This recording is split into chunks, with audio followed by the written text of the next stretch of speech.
मेरे को ये बताइए जरा बोर्ड का अलाइनमेंट और जरा एक बार चेक कर लीजिए पूरा बोर्ड आपको दिख रहा है प्रॉपर्ली। सर क्लियर है, पूरा एकदम राइट है, कोई इशू नहीं है सर। राइट लेफ्ट से अलाइनमेंट भी पूरा। सही है ना, सीधा सीधा ही है ना, कोई तिरछा पिरछा तो नहीं हो रहा है? नहीं नहीं सर, बिल्कुल ठीक है सर।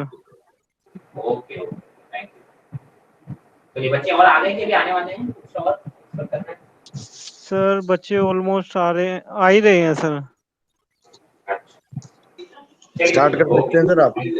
ठीक सर स्टार्ट तो कर सकते हैं आप। ठीक है।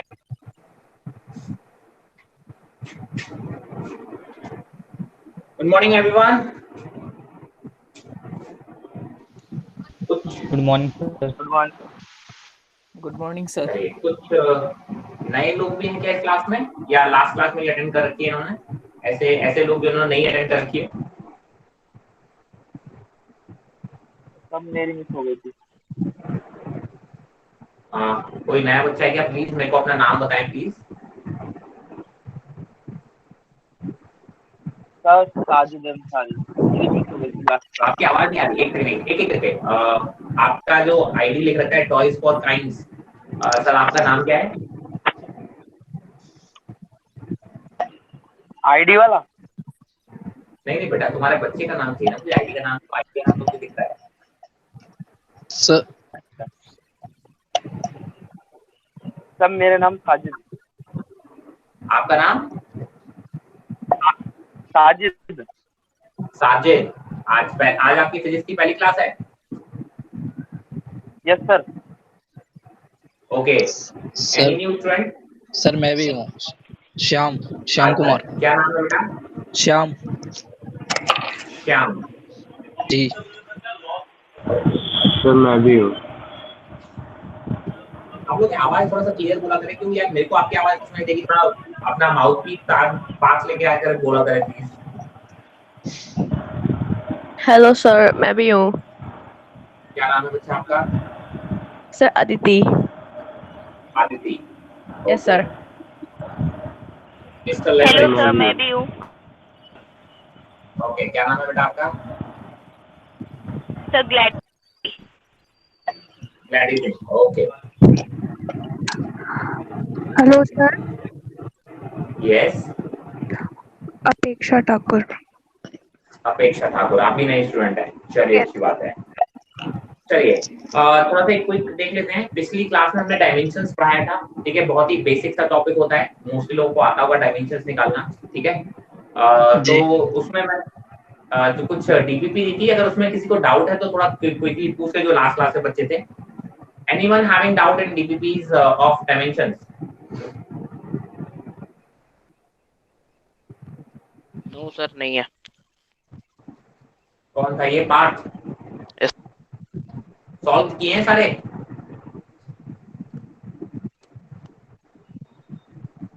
पार्ट बेटा सॉल्व किए हैं सारे? यस सर, सॉल्व किए। नीट की कसम? हाँ। हाँ नहीं बोलो, नीट की कसम से सॉल्व किए हैं सारे? नीट की कसम सर। चलो अच्छी बात है। एनीबॉडी एल्स जिसने सॉल्व किया हो और कोई डाउट्स हो? नहीं सर नहीं है। नहीं सर, नहीं है। हर्षित, यस सर। आपने सॉल्व किए सारे क्वेश्चंस? Yes sir. कैसे आप मरी मरी सी आवाज में बोल रहे हैं यार, जज्बा ही नहीं दिख रहा आपके अंदर। यस सर, किए हैं। पहली क्लास है यार, पहली क्लास में तो आवाज ऐसी आनी चाहिए, बुलंद एकदम यार। सुबह सुबह नाश्ता वास्ता करके आए ना सब लोग? ऐसा तो नहीं सुबह बस बिस्तर में उठे, फोन चालू किया और क्लास स्टार्ट कर दी। भाई अब ऑनलाइन क्लास है, कुछ भी हो सकता है, ठीक है, तो थोड़ा एनर्जी के साथ बैठा करें। स्पेशली फिजिक्स की क्लास है यार, एनर्जी चाहिए भाई, बिना एनर्जी के तो काम नहीं बनेगा। चलो, तो बहुत अच्छी बात है। आई थिंक बहुत सिंपल से क्वेश्चन थे, बहुत ज्यादा टफ थे भी नहीं, बहुत बेसिक बेसिक क्वेश्चन थे। और आपको ये बता दूं, नीट में ऐसे ही क्वेश्चंस आते हैं, नीट में टफ क्वेश्चंस आते ही नहीं है। अगर आपको कंसेप्ट पता है, फॉर्मूलाज आपको पता है और कैसे अप्लाई करना है ये आपको पता है, मैं कहता हूं नीट के कोई भी क्वेश्चन टफ आता ही नहीं है। नीट के क्वेश्चंस में कैलकुलेशन ज्यादा पूछते ही नहीं है।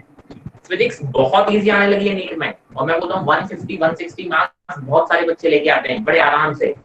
मेरी भी कई स्टूडेंट 160 प्लस मार्क्स लेके आ चुके हैं पास में फिजिक्स में, ठीक है। तो मतलब 160 प्लस बहुत ही सिंपल है लाना, 150 160 प्लस। बस हम क्या करते हैं, हम शॉर्ट ट्रिक की तरफ भागते हैं, हम शॉर्टकट की तरफ भागते हैं। सर कुछ ऐसा बता दो बस क्वेश्चन बन जाए, नहीं ऐसा नहीं होता बेटा, फिजिक्स सही है ना। शॉर्टकट शॉर्ट ट्रिक ये सब तो सिर्फ और सिर्फ लुभावने वर्ड्स हैं। ये जितने भी लोग होते हैं ना सर, वीडियोस डालते हैं यूट्यूब पे, short trick to solve physics, shortcut to solve physics, एक भी बता दें सर जिसकी वजह से कभी मार्क्स लेके आ गए हो या उनके कोई स्टूडेंट लेके आ गए, कभी नहीं ला सकते बेटा, क्योंकि फिजिक्स में शॉर्टकट का मतलब कुछ होता ही नहीं है।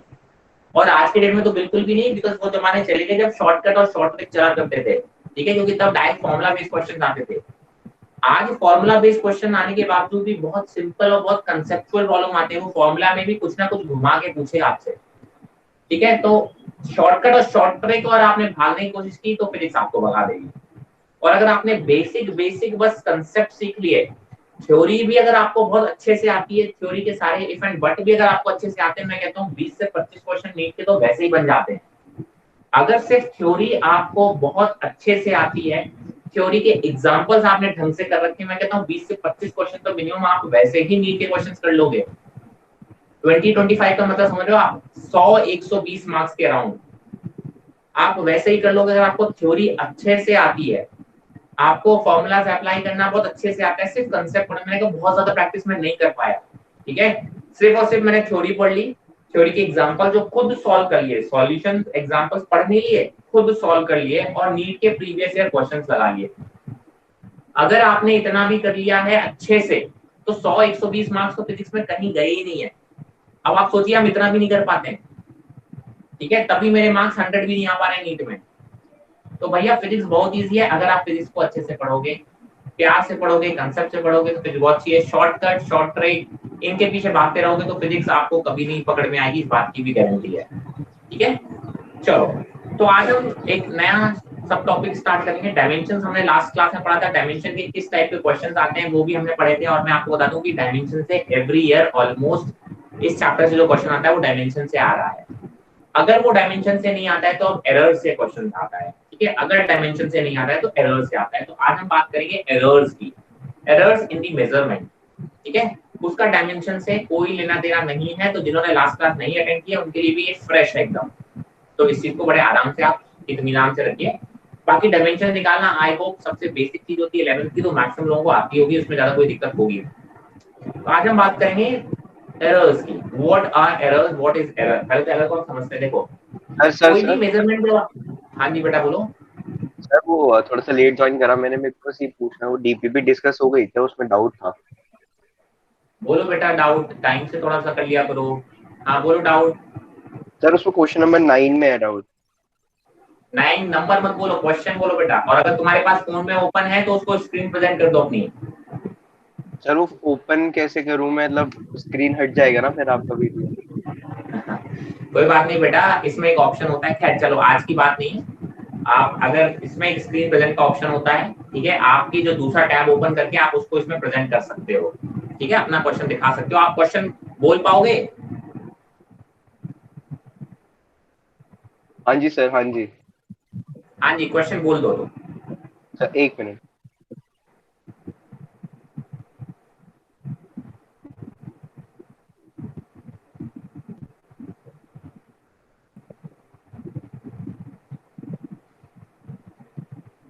जब भी डाउट्स हुआ करे तो अपने न्यू अलग टैब में खोल के रखा करें अपने डाउट्स को, तभी तो पूछ पाओगे ना यार। और अगर आप दूसरे टैब में जाओगे तो आपकी स्क्रीन कहीं बंद नहीं होती है, ये आपको बता दे रहा हूँ।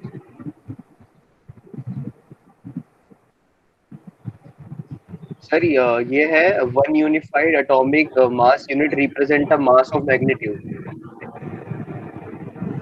1 एटॉमिक मास यूनिट क्या होती है? 1 AMU जानते हो? 1 AMU कहीं पढ़ा है? Yes sir. सर वो शायद क्वेश्चन के अंदर ना एस्ट्रोनॉमिकल यूनिट है उस क्वेश्चन में। One AMU equals to. एक सेकंड बेटा, शशांक की बात खत्म कर ले फिर आएंगे एक एक करके। शशांक की बात कर लेते हैं प्लीज, बाकी लोग अपना म्यूट कर लें। शशांक। हाँ जी सर। आप कौन सा 1 एस्ट्रोनॉमिकल यूनिट बोल रहे हो या 1 AMU बोल रहे हैं? सर एटॉमिक मास यूनिट लिखा है उसमें। एटॉमिक मास यूनिट मतलब 1 AMU, कहीं सुना है ऐसा नाम पहले कभी? केमिस्ट्री में। केमिस्ट्री में? तो क्या 1 AMU की वैल्यू आपको पता है केजी में कितनी होती है? नहीं, केमिस्ट्री की बेसिक यूनिट है बेटा, पूरी केमिस्ट्री में यूज होती है। 1 AMU equal to 1.66 into 10 to the power -27 kg। 27 नहीं सर, इसका आंसर 27 है ना, 10⁻27। हाँ तो बेटा क्या बोल रहा हूँ? सर इसका आंसर -27 दे रखा है ना, और 27 तो मैंने कर ही रखा है उसमें सेलेक्ट। क्या दिक्कत है, मतलब मेरे को आपकी प्रॉब्लम नहीं समझ में आ रही है। नहीं सर, मेरे को बस ये पूछा था 1.67 into 10⁻27 होता है कि -27 होता है, क्योंकि 27 सेलेक्ट कर रखा पर वो आंसर रॉन्ग कर रखा है। -27 होता है बेटा। -27 ठीक है। 1 AMU मतलब समझ रहे हो, 1/12 ऑफ द कार्बन एटम का मास के बराबर होता है। डेफिनेशन अगर आपको कभी याद हो, केमिस्ट्री में पढ़ी हो, 1/12 ऑफ द कार्बन एटम, 10 की पावर 27। समझ रहे हो कितना? अर्थ के मास से भी ज्यादा बात कर रहे हो तुम। इतना भारी एटम हुआ क्या? नहीं नहीं सर, छोटा होता है। छोटा होगा तो 10 की पावर -27 होगा ना। पॉजिटिव तो कैसे भी नहीं हो सकता। सोचो 10 की पावर 27 बहुत बड़ा होगा। 10 की पावर 27 kg। कहाँ जाओगे भाई? अर्थ पे तो नहीं रह पाओगे। ठीक है सर। हाँ जी। हाँ बेटा, और कोई कुछ बोलना चाह रहा था? पार्थ, ध्रुव, कुछ बोलना चाह रहे थे, बीच में कुछ बोले थे और अचानक से। नहीं सर। चलो, और कोई डाउट शशांक? नहीं सर, बाकी हो गए थे क्वेश्चन। चलो, बहुत अच्छी बात है।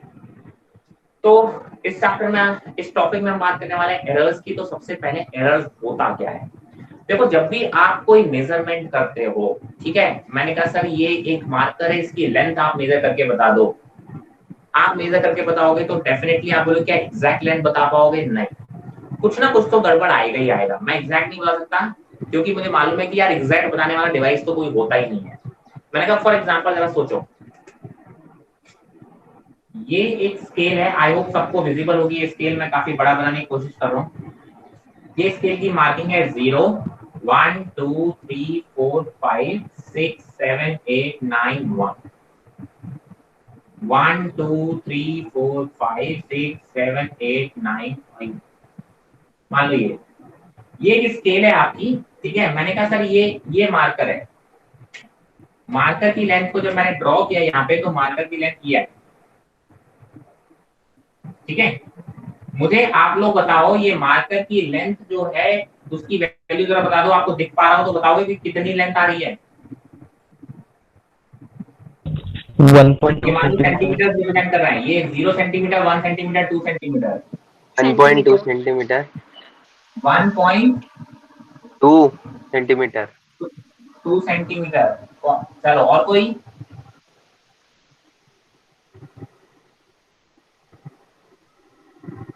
Anybody else?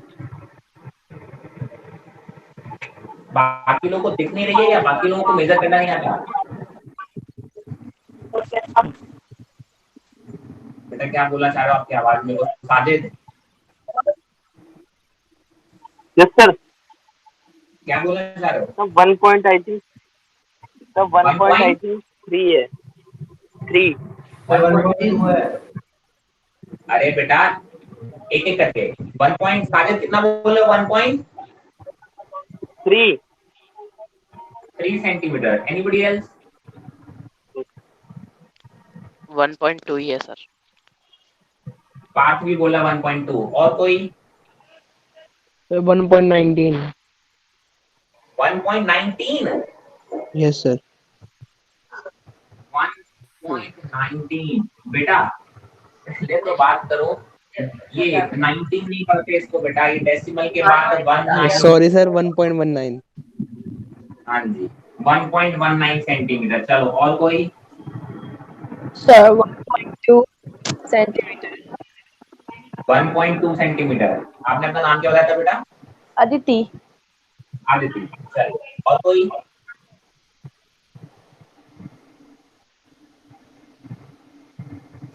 चलो मैं बात करता हूँ। एक्चुअली अगर मैं इसको देखो ड्रॉ करने की कोशिश करूँ तो ये कहाँ लाइन होता है?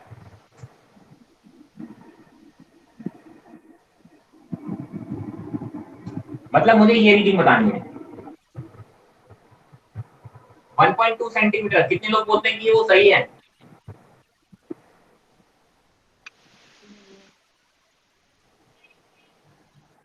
गलत हो गया है तो। गलत हो गया। 1.3 वाले गलत, 1.19 वाले गलत। अरे सभी गलत हैं भाई, सही तो हो ही नहीं सकते, सही तो हो ही नहीं सकते। मैंने क्या बोला, बिना आप कहोगे कि एरर तो आएगी आएगी, आप कितना भी मेजरमेंट सही कर लो, एरर तो आएगी ही आएगी। अब द थिंग इज, आपने बोला कि देखो होता क्या है, कुछ लोग इसको आंसर 1.1 बोल सकते हैं, कुछ लोग इसको 1.2 बोल सकते हैं, कुछ लोगों ने इसको 1.3 भी बोल दिया, ठीक है। मतलब आप बोलोगे 1 तो सबके लिए श्योर था ना कि 1 तो आ ही रहा है। लास्ट डिजिट हमेशा अनसर्टेन होती है। लास्ट वाली डिजिट कैसे होती है? अनसर्टेन होती है, ठीक है। मेजरमेंट में हमेशा जब भी आप किसी चीज की मेजर्ड वैल्यू लेते हो तो हमेशा ध्यान रखो, हम बोलते हैं सर एक डिजिट जो होती है ना लास्ट वाली, वो अनसर्टेन होती है। उसके बारे में आप 110% श्योर नहीं होते हो, बोलते उसमें थोड़ी बहुत एरर हो सकती है, but that error has to be very very small. That error has to be very very small, मतलब 2-4-5%, इससे ज्यादा नहीं होना चाहिए। मेजरमेंट इतना अच्छा होना चाहिए, ठीक है। तो आप बोलते हो सर हमेशा मेजरमेंट, ये चीज हमेशा ध्यान रखो कि मेजर्ड वैल्यू में हमेशा और हमेशा एक अनसर्टेन वैल्यू होगी। कितनी होगी? एक अनसर्टेन होगी, बाकी सारी सर्टेन होगी, और हमेशा लास्ट वाली डिजिट हम बोलते हैं अनसर्टेन। ये जिसने भी आंसर दिया, आई थिंक साजिद ने ये आंसर किया 1.19 सेंटीमीटर। आई डोंट नो क्या सोच के दिया भाई साहब, इसको मेजरमेंट नहीं बोलते हैं। सर ये मैंने नहीं दिया। किसने दिया था ये? तो मैंने दिया था। आयुष ने। चलो आयुष साहब ने दिया था, कोई बात नहीं बेटा, आप तो ऐसे ईगो पे ले गए यार, हम तो सीख रहे हैं, ठीक है। गलत आंसर देने वाला भी मेरे लिए उतना ही इंपॉर्टेंट है जितना सही आंसर देने वाला। सबसे ज्यादा जो गए भी तो होते हैं जो आंसर नहीं देते हैं मेरे लिए, ठीक है।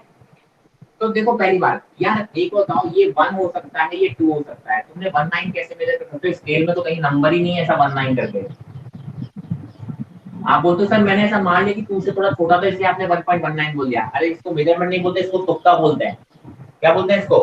सर हम तुक्का मार रहे हैं। ऐसे करो ना, स्केल हटा के ऐसे ही बोल दो सर लगभग लगभग 1 पॉइंट समथिंग है, तो 1.3 बोल दूं मैं बिना स्केल के। उसको मेजरमेंट नहीं बोलते हैं, उसको हम बोलते हैं सर हम तुक्का लगा रहे हैं। तो क्योंकि आपको पता है सर 1.1 भी आंसर हो सकता है, 1.2 भी हो सकता है, मतलब ये वाली डिजिट तो वैसे ही अनसर्टेन थी, आपने उसमें अनसर्टेनिटी ऐड कर दी एक और डिजिट ऐड करके, जबकि वो स्केल आपकी बता ही नहीं सकती वाली डिजिट। कितनी अनसर्टेन डिजिट आ गई? 2। मेजर वैल्यू में कभी एक से ज्यादा अनसर्टेन डिजिट होगी नहीं। अगर ऐसा है तो इसका मतलब आपने मेजरमेंट बहुत गलत किया है, ठीक है। तो एक चीज हमेशा ध्यान रखो कि मेजर्ड वैल्यू में हमेशा मैक्सिमम और मैक्सिमम एक अनसर्टेन डिजिट होगी, और वो भी कौन सी वाली होती है? लास्ट वाली, ठीक है। तो एक अनसर्टेन डिजिट होती है मेजरमेंट में। तो एक चीज तो समझ लो कि मेजर्ड वैल्यू में एरर तो होगी, बिना एरर के तो आप बता नहीं सकते, एक्यूरेसी तो आप ला ही नहीं सकते 110%, ठीक है, पहली चीज। अब क्या होता है इसमें, हम सबसे पहले बात करते हैं सिग्निफिकेंट फिगर्स की। I hope this is very clear. जो भी मैं बोलता हूँ आप अपने नोट्स में खुद की लैंग्वेज में लिख लिया। तो जैसे भी मैं बोल रहा हूँ मेजरमेंट में, मेजर वैल्यू में हमेशा एटलीस्ट और एटमोस्ट एक अनसर्टेन डिजिट होती है, तो उसको लिख लिया करो। Now we'll talk about the significant figures.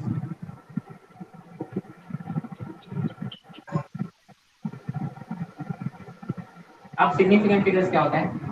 Significant figures measured value का निकाला जाता है। पहले तो ये चीज ध्यान रखो, कभी भी किसी नंबर में significant figures नहीं निकालते, हमेशा किस में निकालते हैं? measured value में निकालते हैं।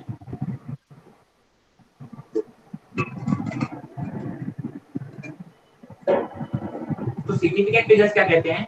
इसको आप अपनी लैंग्वेज में चाहो तो लिख लेना, मैं आपको बता रहा हूँ। The number of certain digits plus one uncertain digit, ठीक है।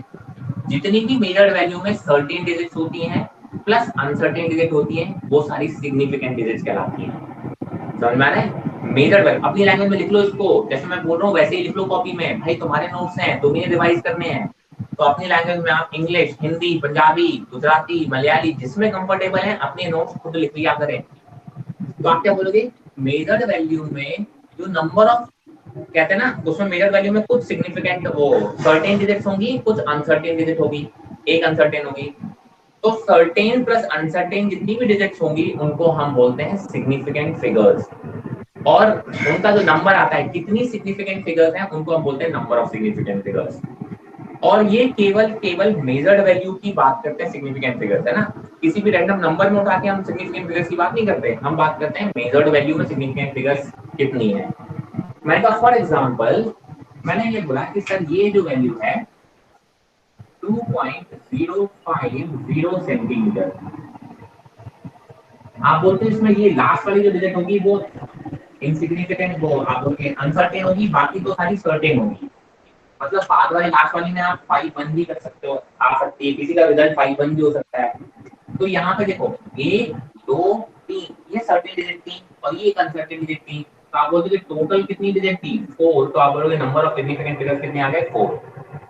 ठीक है, तो इस तरीके की पहली बात तो समझो कि सिग्निफिकेंट फिगर्स होता क्या है। अब सिग्निफिकेंट फिगर्स को फाइंड आउट करने के कई सारे रूल्स होते हैं, मैं उन रूल्स को बिल्कुल फॉलो नहीं करता, क्योंकि वो सारे रूल्स में से कुछ ना रूल्स तो आपके कैसे में लगते हैं, एक दूसरे को क्या करने लगते हैं, कॉन्ट्राडिक्ट करते हैं। इसलिए अब एनसीईआरटी भी उन रूल को एलिमिनेट करके एक मेजर रूल को फॉलो करने लगा है, और वो रूल क्या होता है देखो, किसी भी मेजर्ड वैल्यू को हमेशा साइंटिफिक नोटेशन में लिखते हैं। किसमें लिखते हैं? साइंटिफिक नोटेशन में लिखते हैं। बेटा कौन है ऋतु? प्लीज अपना माइक्रोफोन बंद कर लें प्लीज। मेजर्ड वैल्यू को हम हमेशा साइंटिफिक नोटेशन में लिखते हैं।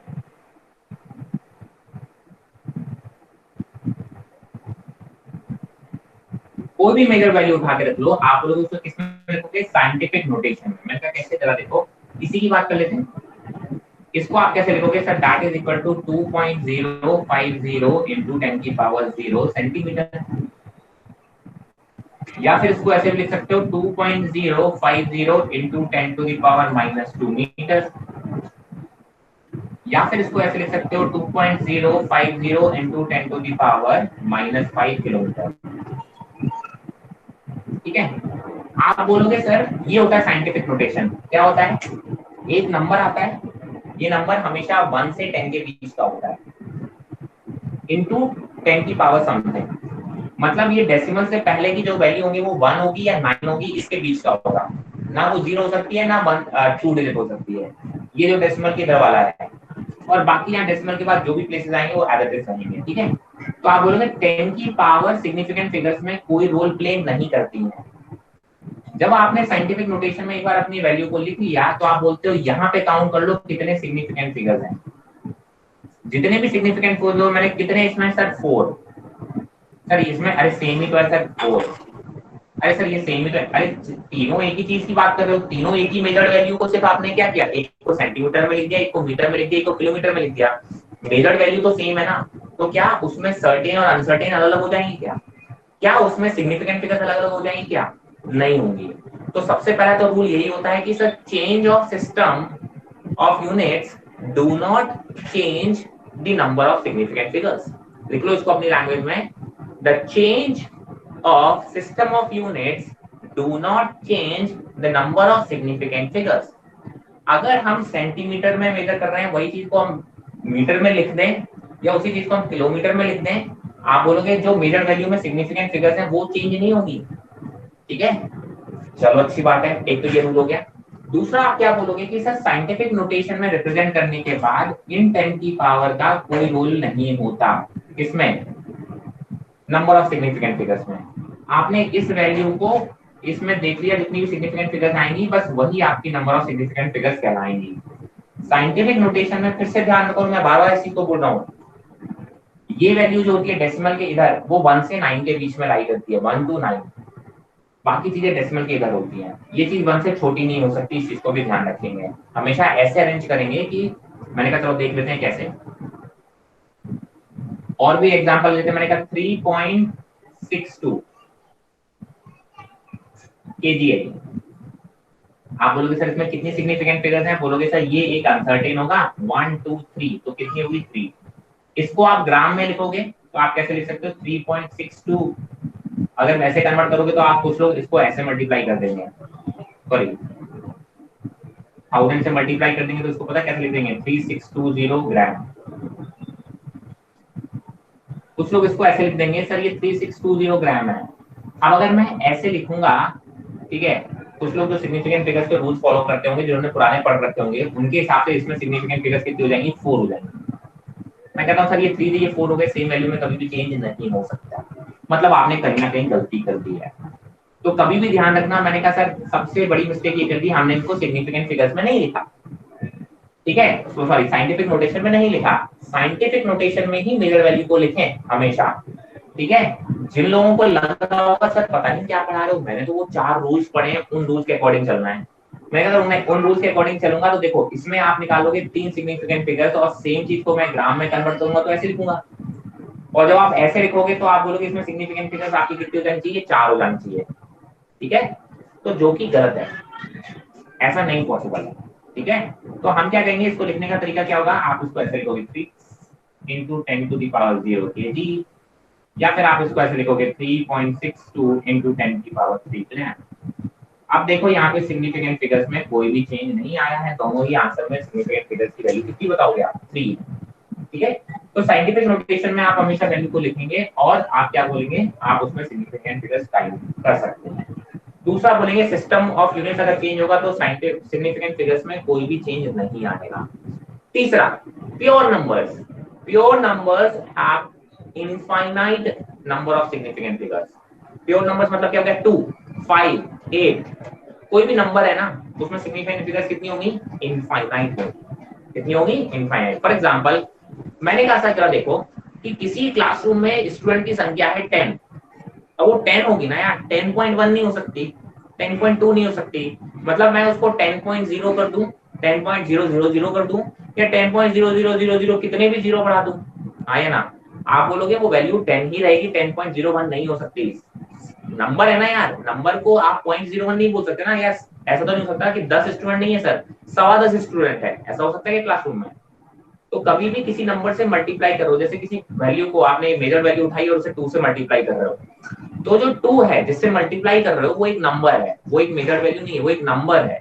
और नंबर का आपने बोला कि उसमें सिग्निफिकेंट फिगर्स कितने होते हैं, इनफाइनाइट होते हैं, तो ये भी पॉइंट लिख लो कि pure number has infinite number of significant figures, तो ये भी आप एक पॉइंट लिख लो इसमें। ठीक है, ये तो बात हो गई जब हमारे पास एक मेजर वैल्यू आ गई उसमें सिग्निफिकेंट फिगर्स कितनी है। मैंने कहा सर अब क्या होगा, एक क्वांटिटी की मेजर वैल्यू उठाई, दूसरी क्वांटिटी की मेजर वैल्यू उठाई, या तो कभी आप उनको ऐड या सबट्रैक्ट करोगे या उनको मल्टीप्लाई या डिवाइड करोगे, तो जो रिजल्ट आएगा उसमें कितनी सिग्निफिकेंट फिगर्स है वो फाइंड आउट करना है, या हमें रिजल्ट कैसे लिखना है वो हम सीखने वाले हैं। मैंने कहा जब भी देखो एडिशन की बात करेंगे, एडिशन और सबट्रैक्शन,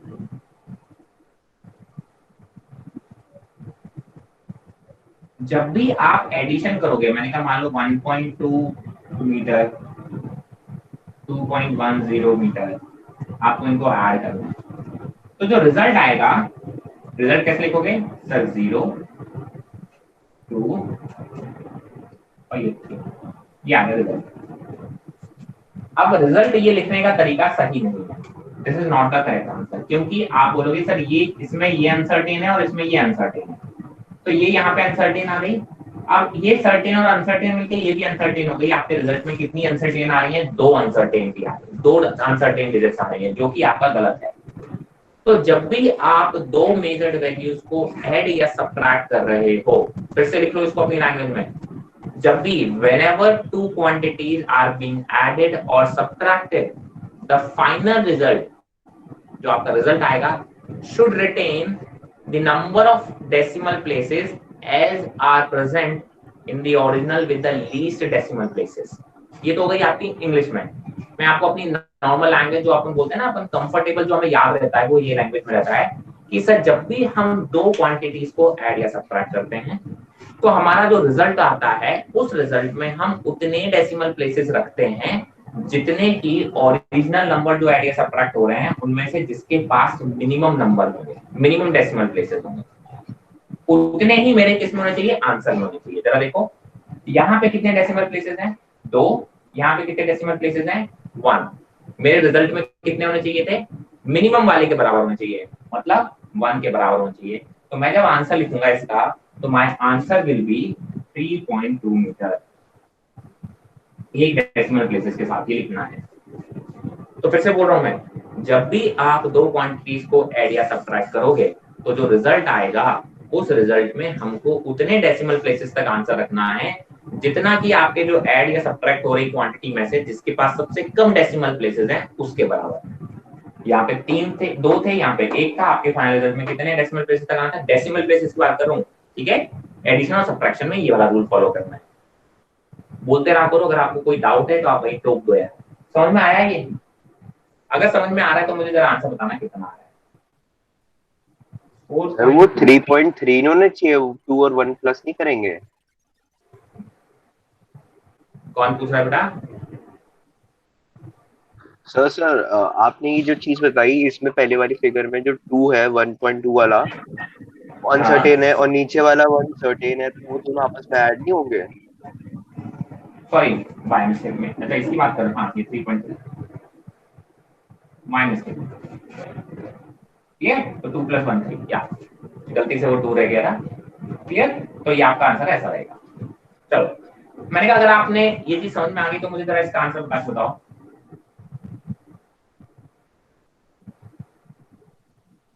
कितना आएगा?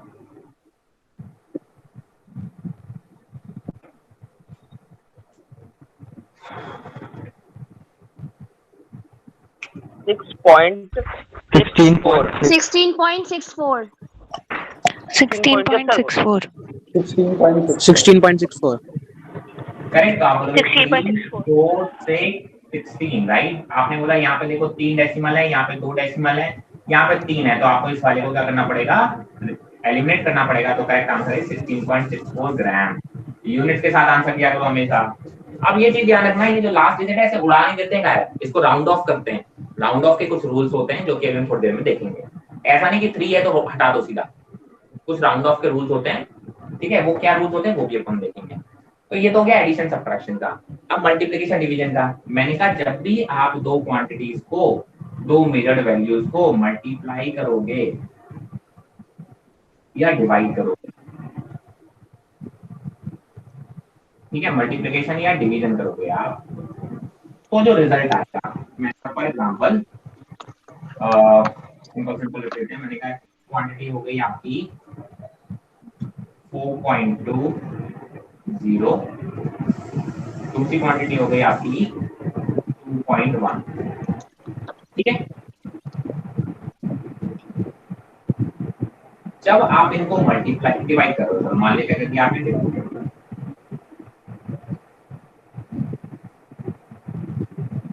और कर लेंगे आप इसको 14 कर लेंगे,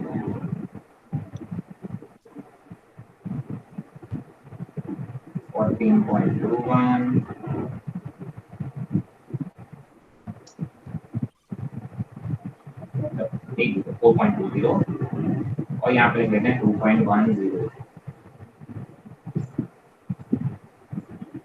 जब आप इसको डिवाइड करोगे, जब आप इसको क्या करोगे? डिवाइड करोगे, ठीक है? कितना आया आंसर? ये ग्राम है, ये भी ग्राम। ये कितना आया आंसर जरा बताओ?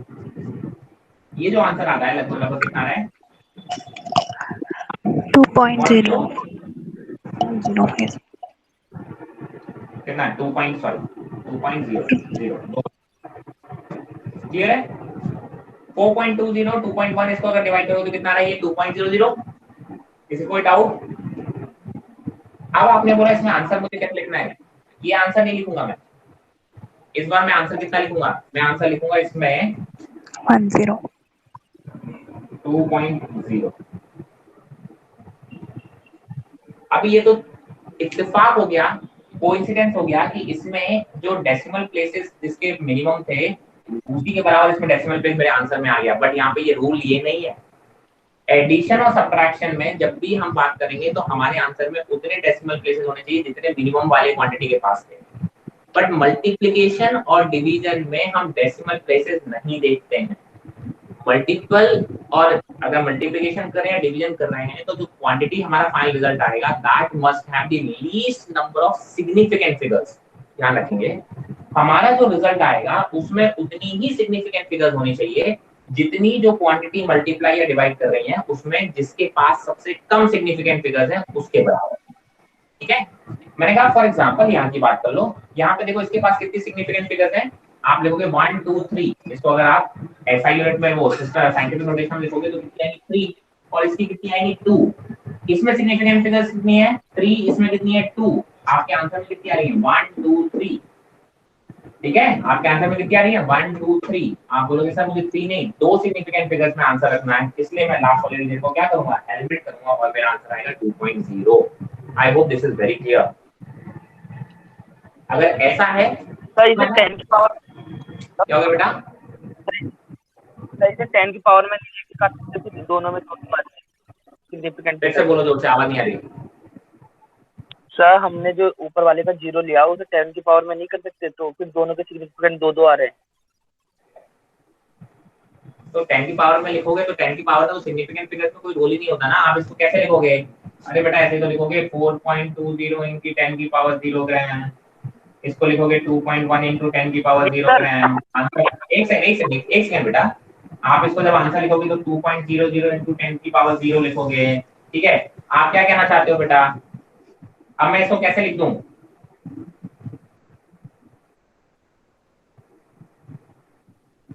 बोलो। कुछ नहीं सर।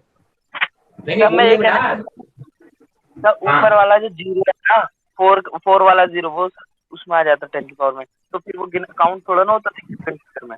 तो बताओ ना कैसे लिखूं, आप बताओ ना कैसे लिखूं इसको, आपके अकॉर्डिंग कैसे लिखना चाहिए मुझे?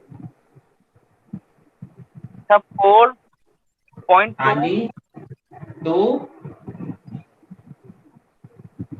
into 10 की पावर 1 into 10 की पावर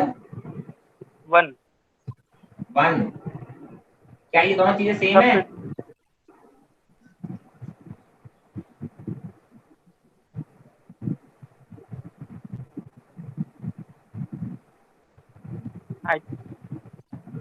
साहिल बेटा इसको 10 से मल्टीप्लाई करो जरा, कितना आ रहा है? ये आंसर 42 हो गया बेटा। Yes sir. क्या आपके अकॉर्डिंग ये चीज ऐसे लिखी जा सकती है? Sir no sir sir 42 into 10 की पावर 1 42 into 10 की पावर 1 ऐसा लिखा जा सकता है? ऐसा इसको आप बोल रहे हो?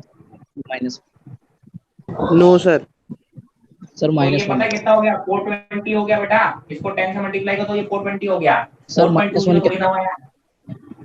क्या हो गया? 10 की पावर -1। चलो भाई आप बोल रहे हो ऐसे लिख दो, इसको मल्टीप्लाई करो कितना आया ये 4.2 और 4.20 क्या दोनों चीजें सेम है? नो सर आपने पता क्या गलती की है? जरा ये देखो, आप बोलते सर इसको 2.05 लिख दो, इसका मतलब कहने का मतलब क्या है? 2.50 का मतलब क्या है? सर हो सकता है कि आपका आंसर 2.051 आ सकता है क्योंकि लास्ट वाली डिजिट कैसी है? अनसर्टेन है, बट मेरी 5 तो फिक्स है ना। लेकिन आपने लास्ट वाले 0 को हटा दिया, गायब कर दिया। इसका मतलब पता है क्या हो गया? आपने बोला सर आंसर क्या लिखा है 2.05, मतलब मेरी लास्ट वाली डिजिट अनसर्टेन है, मतलब मेरा आंसर कितना हो सकता है? या तो 2.05 हो सकता है या 2.06 होता है। आपने एरर बढ़ा दी भाई साहब जी। यहाँ पे केवल 5.1 हो सकता है आंसर, 5.2 हो सकता है, मतलब एरर बहुत छोटी है। 5 तो श्योर है ना। आपने इसको भी अनसर्टेन कर दिया जो कि श्योर थी। हम अनसर्टेनिटी कम करते हैं, आपने श्योरिटी वाली डिजिट को उड़ा दिया। श्योरिटी वाले को आपने क्या कर दिया? अनसर्टेन। ऐसा नहीं लिख सकते बेटा।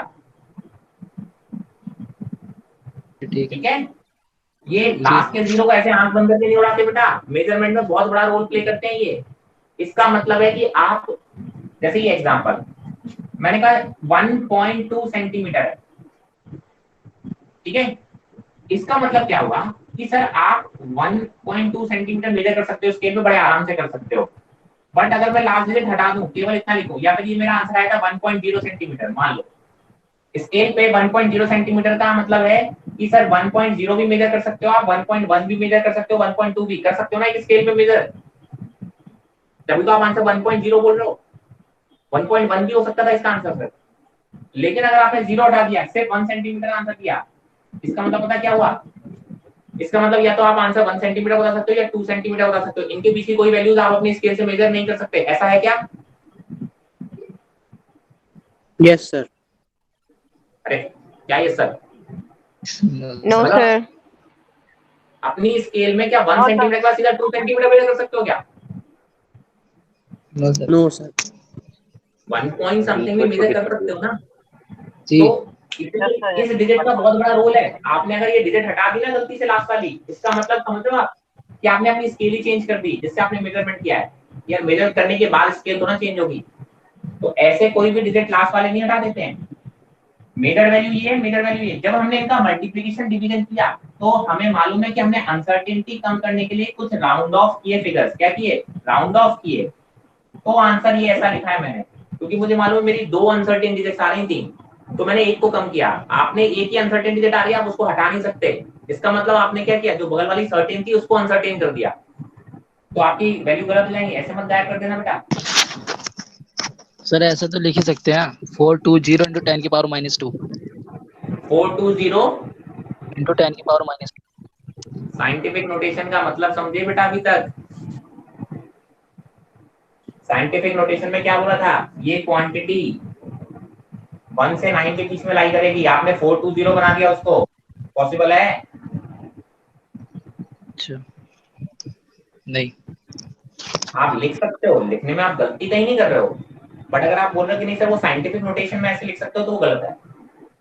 ठीक है, आप बिल्कुल लिख सकते हो। आप जो रिजल्ट ले रहे हो वो लिखने में कोई गलती नहीं कर रहे हो, आप उसको बता रहे हो तो भी कोई दिक्कत नहीं है, बट साइंटिफिक नोटेशन के रूल्स के अकॉर्डिंग वो गलत हो जाएगा। तो अगर मुझे साइंटिफिकली बोले कि साइंटिफिक नोटेशन में करेक्ट है तो मैं बोलूंगा गलत, बट अगर मैं बोलूं क्या वो वैल्यू आप मुझे दे रहे हो वो गलत है, नहीं, वो आंसर में सही है, आप कैलकुलेशन में यूज करोगे तो कैलकुलेशन भी सही आएंगे आपके। ठीक है, बट सिग्निफिकेंट फिगर्स की बात करेंगे कैलकुलेशन, तो वहां पे कुछ पंगा हो सकता है मेरे से, क्योंकि मैं साइंटिफिक नोटेशन में ही मुझे कन्वर्ट करना होता है सिग्निफिकेंट फिगर्स बताने के लिए। तो साइंटिफिक नोटेशन के रूल्स के अकॉर्डिंग वो रिप्रेजेंटेशन गलत हो सकता है बस, वरना वो वैल्यू आप बिल्कुल सही लिख रहे हो, उसमें कोई गलती नहीं। क्या ये बात क्लियर है? जी जी। चलो, और कोई डाउट? No no sir. तो इसका रूल समझ में आया? एडिशन सब्ट्रैक्शन जब भी दो क्वांटिटीज का कर रहे होंगे तो जो फाइनल रिजल्ट होता है उसमें हम उतने डेसिमल मेंटेन करते हैं जितने हमारे least number of decimal places वाली क्वांटिटी में प्रेजेंट होंगे। जब मल्टीप्लिकेशन और डिवीजन करते हैं तो क्या करते हैं हम? Least number of significant figure को फॉलो करते हैं।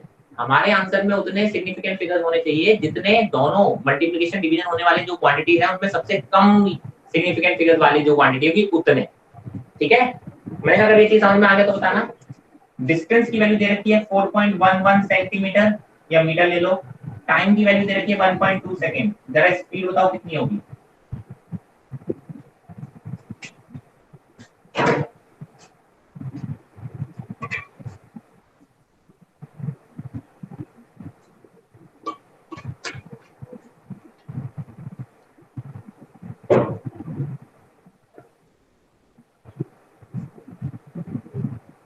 सर क्या बताना है? बेटा स्पीड बतानी है। डिस्टेंस दे रखा है, टाइम दे रखा है, स्पीड होता है डिस्टेंस अपॉन टाइम। पता है ना यार ये तो? 3.4 0.2 34 हाँ सर 0.45 3.425 सर 0.2 रितु बेटा, रितु नाम है आपका? यस सर क्या कर रहे हो? डिस्टेंस कैसे निकाल रहे हो? वो स्पीड कैसे निकाल रहे हो? Distance upon time. Yes sir अरे Okay, 4 को 1 से I 4 got से it 1 को sir डिवाइड करोगे 3.4 3.425 3.442 हाँ 3.42 या 3.425? मैं तो 4 to 5 3.425 बोल 3.4 करेक्ट सर आंसर है 3.4 3.42 3.4 बेटा, 3.42 नहीं। देखो जब आपने इसको डिवाइड किया होगा b equal to d by T किया होगा तो वैल्यू आ रही होगी 3.425। Yes sir. अब जरा देखो 1 2 3 कितनी सिग्निफिकेंट फिगर्स हैं? 3। 1 2 कितनी सिग्निफिकेंट फिगर्स हैं? 2। तो मेरे आंसर में कितनी सिग्निफिकेंट फिगर्स होनी चाहिए? केवल 2। 3.425 4 सिग्निफिकेंट फिगर जैसा रिजल्ट दिख रहा है, पॉसिबल ही नहीं है। आपने बोला मुझे लास्ट की दोनों डिजिट को क्या करना पड़ेगा? एलिमिनेट करना पड़ेगा। तो जब मैं एलिमिनेट करूंगा तो मेरा आंसर आ जाएगा 3.4 मीटर पर सेकंड। कितनी सिग्निफिकेंट फिगर्स हैं? 2। Correct answer is this. You won't believe this question v equal to d by T value अलग थी, क्वेश्चन यही था। जब मैंने जेई लिखा था तब आया था ये क्वेश्चन, और आपकी तरह मैं भी ऐसे ही था, सिग्निफिकेंट फिगर्स का तब मुझे ज्ञान नहीं था। मेरे चारों ऑप्शन ऐसे ही थे, किसी में 3.425 था, किसी में 3.42 था, किसी में 3.4 था, मतलब चारों ऑप्शन मेरे को करेक्ट दिख रहे हैं।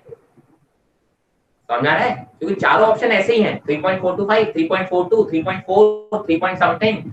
मैंने कहा यार ये क्या बात हुई। मैंने तो पहले क्वेश्चन पढ़ा, अरे यार बड़ा इजी क्वेश्चन है, डिस्टेंस अपॉन टाइम स्पीड निकाला, बड़ा खुश, आंसर लेके टिक करने चला, चारों ऑप्शन सेम। बस क्वेश्चन यहाँ गलत हो गया। मुझे तब सिग्निफिकेंट फिगर्स का ये वाला रूल पता होता तो मैंने सही कर दिया होता। अब मुझे नहीं मालूम फिर मैंने वो सही किया या गलत किया, लेकिन मैं बता रहा हूँ इतना बेसिक क्वेश्चन आ जाता है और सिर्फ और सिर्फ सिग्निफिकेंट फिगर्स के बेसिस पे आप गलत कर जाते हो। तो I hope this is very clear. ये रूल क्लियर है? Yes sir. Yes sir. Yes, sir. कर पाएंगे? चलो इसका स्क्रीनशॉट ले लो, कर लेना है।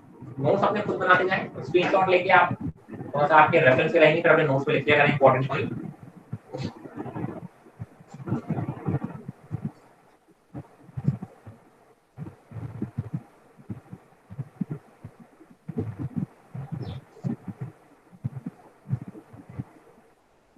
देखो अपने अपने लैंग्वेज में नोट जरूर लिखते जाएं।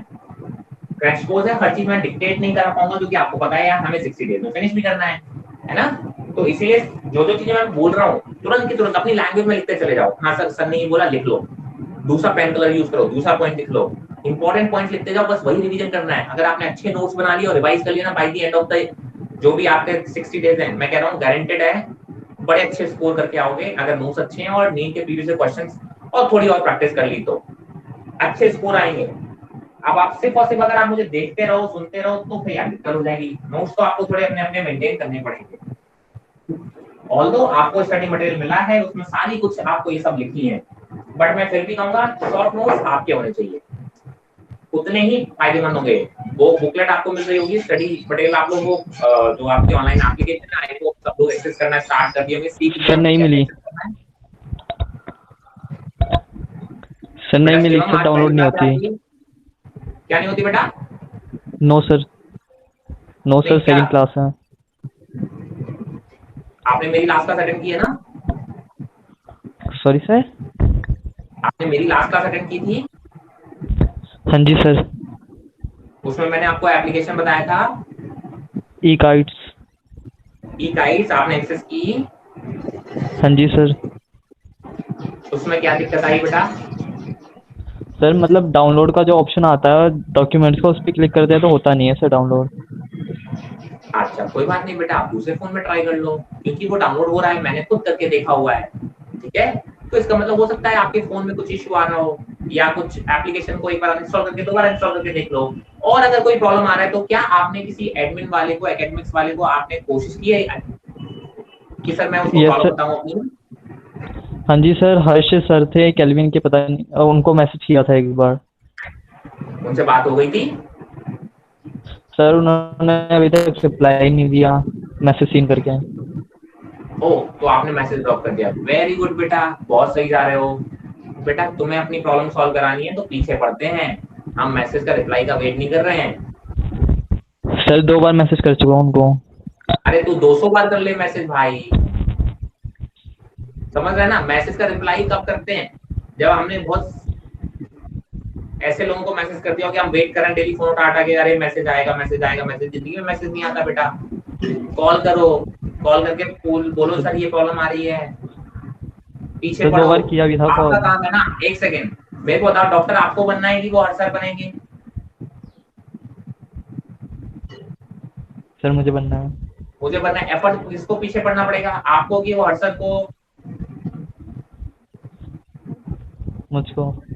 फिर मैसेज के रिप्लाई का वेट मत करो, कॉल करो ना उनको कि सर ये प्रॉब्लम आ रही है, बताओ क्या करें। और ये तो थोड़ा सा आप लोग भी फोन चलाते हो, कभी प्रॉब्लम आती है तो एक बार उसको अनइंस्टॉल करके इंस्टॉल करके देख लो, दूसरे फोन में वो डाउनलोड करके देखो। That is working fine for me. I think बाकी लोगों को भी काम कर रहा होगा। आपके में अगर कोई इशू आ रहा है तो कुछ पर्टिकुलर इशू हो सकता है, तो दूसरे फोन में ट्राई कर लो। जब नहीं हो रहा है तो किसी को पकड़ लो कि सर वो हर सर वो हो नहीं रहा, मुझे करो, मेरे को तो पढ़ना है। 4 दिन इसमें निकाल दोगे, 60 डेज तो टोटल बचेंगे मेरे पास। 4 दिन में मैसेज के रिप्लाई में वेट में निकाल दूंगा। कैसे काम चलेगा बेटा? डॉक्टर थोड़ा ना बन पाओगे फिर। हाँ जी सर। चलो ये बातें हो गई सिग्निफिकेंट फिगर्स की। मैं बात करता हूँ राउंड ऑफ की। राउंड ऑफ करना जरा सीखो कैसे करते हैं। इसके कुछ रूल्स हैं, मैं आपको एग्जांपल समझाता जाऊंगा, आप चाहो तो अपनी हिंट के फॉर्म में लिखते जाओ। मैंने कहा मान लो 4.236 लास्ट वाले डिजिट को आपको राउंड ऑफ करना है। तो पहला रूल, अगर जो चीज आपको, जो डिजिट आपको रिमूव करनी है वो 5 से बड़ी हो, अगर वो 5 से बड़ी हो तो पुरानी वाली, उससे पहले वाली डिजिट में आप +1 करते हो। मतलब इसका आंसर क्या लिखोगे? 4.24। अगर आपकी डिजिट जो ड्रॉप करनी है दैट इज ग्रेटर देन 5, तो आप क्या करते हो? अपनी एक जो आप प्रीसीडिंग डिजिट है उससे पहले वाली डिजिट है उसमें आप क्या करोगे? +1 करोगे। ठीक है, पहला रूल। दूसरा रूल 4.234 करता है। अब जो डिजिट आपको रिमूव करनी है वो क्या है? लेस देन 5 है।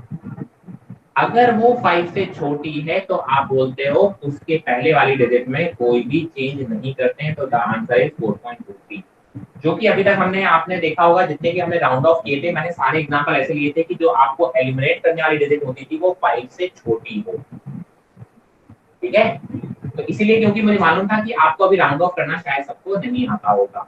तो अगर जो डिजिट आपको रिमूव करनी है वो 5 से बड़ी है तो आप बोलोगे सर आप अपनी पहले वाली डिजिट में +1 करोगे, और अगर वो 5 से छोटी है तो आप बोलोगे सर अपनी पहले वाली डिजिट में कोई चेंज नहीं करोगे। फंसते कहाँ हो?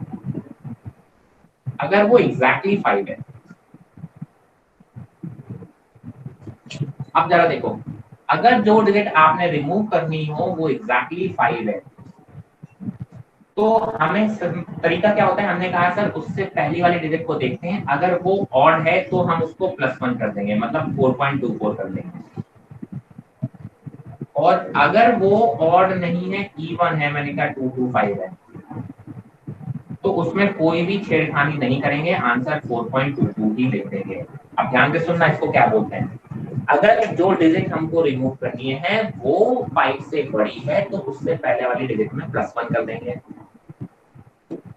अगर वो 5 से छोटी है जो रिमूव करनी है तो आप बोलोगे उससे पहले वाली डिजिट में कोई चेंज नहीं करेंगे। अगर वो 5 है तो आंसर में लास्ट डिजिट इवन करने की कोशिश करेंगे। ध्यान से सुनना, अगर जो डिजिट हमें रिमूव करनी है वो 5 है तो आंसर में हम हमेशा लास्ट डिजिट इवन लिखने की कोशिश करेंगे। अगर वो ऑलरेडी उससे पहले वाली डिजिट ऑड है, इवन नहीं है, तो उसको +1 करके इवन बना देंगे। और अगर वो ऑलरेडी इवन है उससे पहले वाली डिजिट तो उसको एज इट इज छोड़ देंगे। ये होते हैं राउंड ऑफ करने के तरीके। क्लियर है? किसी को डाउट है तो बता लो प्लीज।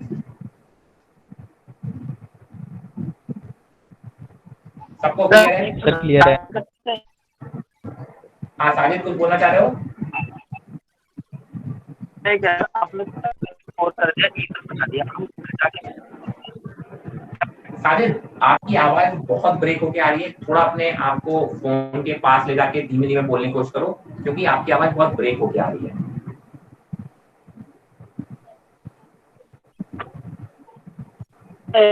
अपने 3 को 2 अच्छा इवन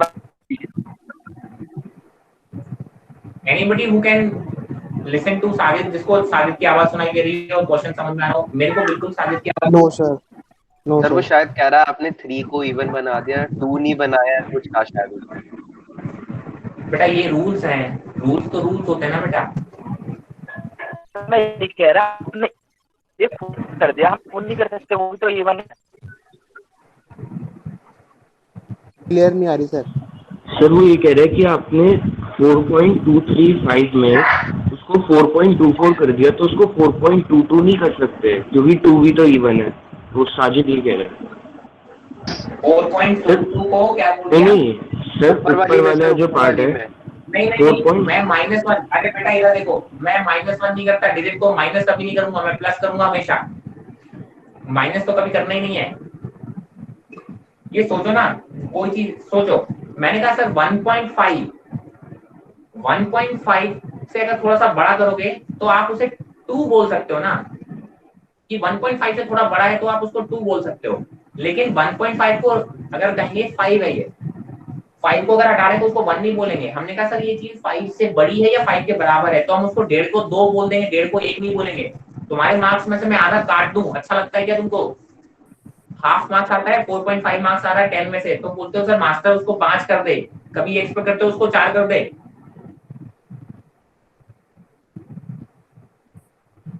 नाइंसाफी सी लगती है ना बेटा। 4.5 को अगर तुम्हारे मार्क्स को मैं 4.5 को 4 लिख दूं और 4.5 को 5 लिख दूं तो बड़े खुश रहते हो।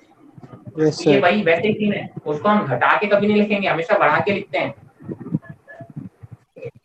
ओके ओके चलो, तो ये तो बात हो गई राउंड ऑफ की, किसकी बात हो गई, ये राउंडिंग ऑफ की।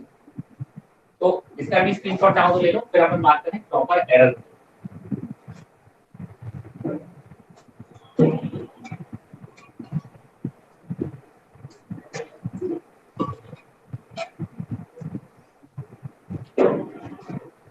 अब बात करते हैं एरर फाइंड कैसे करते हैं। अभी तो हमने बोला सर हमारे जो मेजरमेंट है उसमें एरर आने वाले हैं। क्या होने वाले हैं? एरर आने वाले हैं, ये तो श्योरिटी है। अब कितनी एरर आएगी वो कैसे फाइंड आउट करेंगे? उससे पहले हम दो चीजें डिफाइन करेंगे, एक्यूरेसी एंड प्रिसीजन। एक्यूरेसी और प्रिसीजन दो चीजें होती हैं। एक्यूरेसी होती है closeness to the true value.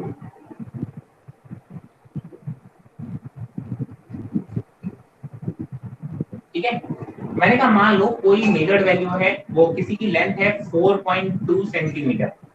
मुझे मालूम है ये लेंथ कितनी है, इस मार्कर की बोलो लेंथ है 4.2 सेंटीमीटर, ये एग्जैक्ट वैल्यू है, ये इसकी ट्रू वैल्यू है। जब मैंने मेजर किया तो मेरी मेजर्ड वैल्यू आई है 4.1 सेंटीमीटर। एक मेजर्ड वैल्यू आई है 4.1 सेंटीमीटर और दूसरी एक मेजर्ड वैल्यू आई है 4.09 सेंटीमीटर। ठीक है, ये दो मेजर्ड वैल्यू आई हैं। तो आप क्या बोलोगे एक्यूरेसी क्या होती है? एक्यूरेसी का मतलब होता है कि कौन इस वैल्यू के कितना ज्यादा क्लोज है। मैंने कहा अगर मैं इसकी बात करूं तो इन दोनों में जो डिफरेंस है वो केवल 0.1 सेंटीमीटर का है, और अगर मैं इसकी बात करूं तो इन दोनों में जो डिफरेंस है वो कितना डिफरेंस है? 0.11 सेंटीमीटर का है। कौन डिफरेंस ज्यादा है? आप बोलोगे सर ये वाला डिफरेंस ज्यादा है। तो आप बोलोगे this is more accurate, this is more accurate.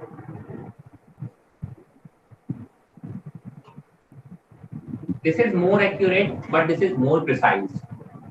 More precise क्यों है वो भी बताता हूं मैं। मोर प्रिसाइज क्यों है? क्योंकि यार ये जो है ना ये बहुत छोटे लेवल तक मेजर करके दे रहा है।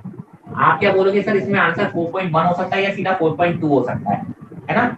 इसमें आंसर 4.09 मतलब एक डेसिमल की एक और आगे प्लेस तक, मतलब और छोटे लेवल तक हम मेजर कर पा रहे हैं। तो जितना ज्यादा छोटे लेवल तक मेजर करके बताओगे मतलब उतनी ही प्रिसाइज वैल्यू है। मैंने कहा फॉर एग्जांपल कोई मुझसे बोले कि सर मुंबई से दिल्ली की जो डिस्टेंस है वो है 1200 किलोमीटर, ठीक है। कोई दूसरा के बोले सर मैंने मेजर किया है वो 1200 किलोमीटर 200 मीटर है, क्लियर, 1200 किलोमीटर एंड 200 मीटर, ऐसा कुछ बोला उसने।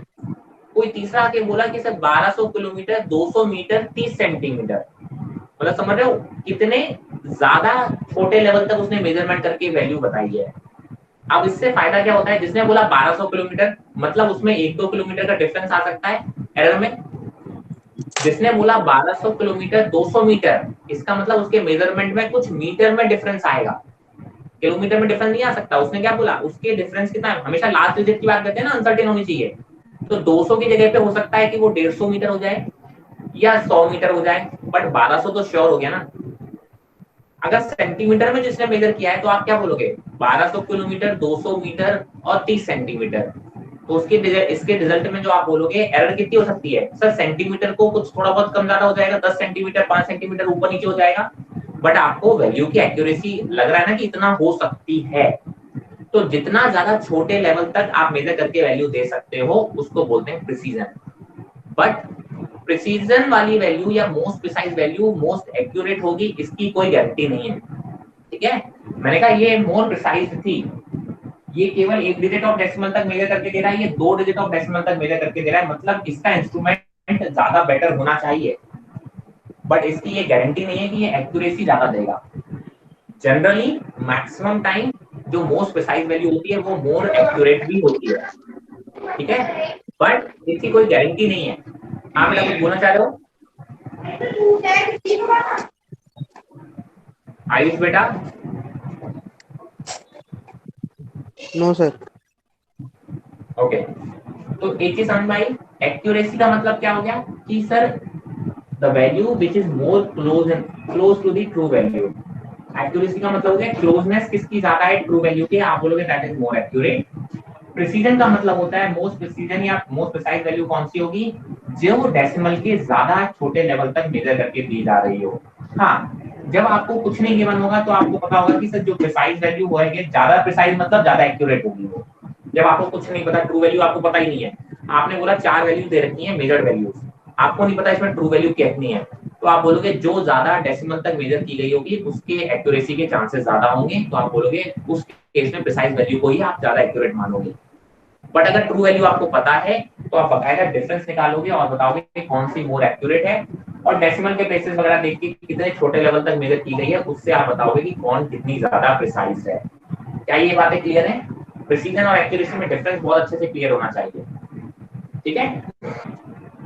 कहने का मतलब क्या है, जब आप डार्ट गेम खेलते हो ना, डार्ट गेम खेल रहे हो, मैंने कहा सर मैं थ्रो कर रहा हूँ, मैंने 10 में से जितने भी मारे थे ना मोस्टली 8 पे जाके लगे, ठीक है, और मैं क्या कहूंगा कि दूसरे बंदे ने 10 में से 2 10 पे जाके लगे, इस पे लगे 2 जाके 10 पे लगे और बाकी कोई 4 पे लग रहा है, कोई 6 पे लग रहा है, कोई 8 पे लग रहा है, तो आप क्या बोलोगे? एक्यूरेसी के मामले में वो मुझसे जीत जाएगा क्योंकि उसके 2 10 को भी हिट कर गए थे, बट मैंने बहुत प्रिसाइजली देखो हर बार 8 को हिट किया, तो मतलब मेरी वैल्यू बहुत प्रिसाइज है, हर बार एक ही चीज को, मतलब देख रहे हो ना, बहुत लिमिटेड, एकदम कह सकते हो बहुत छोटे लेवल तक हमने जाके मेजर की, बार बार वो 8 को हिट कर रही थी, तो मेरे में वेरिएशन ज्यादा नहीं होगा, मेरे में वेरिएशन कैसा होगा? कम होगा।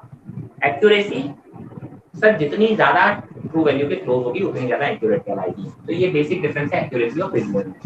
अब बात करते हैं एरर, इसकी बात करते हैं, स्क्रीनशॉट लेना तो ले लो। Now we will move on to the error. अब एरर क्या होता है जरा देखते हैं।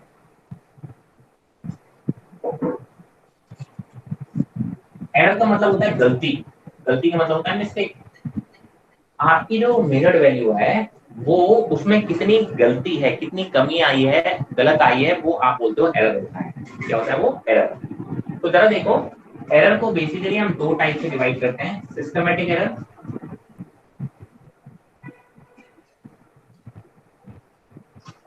और इसको हम बोलते हैं रैंडम एरर।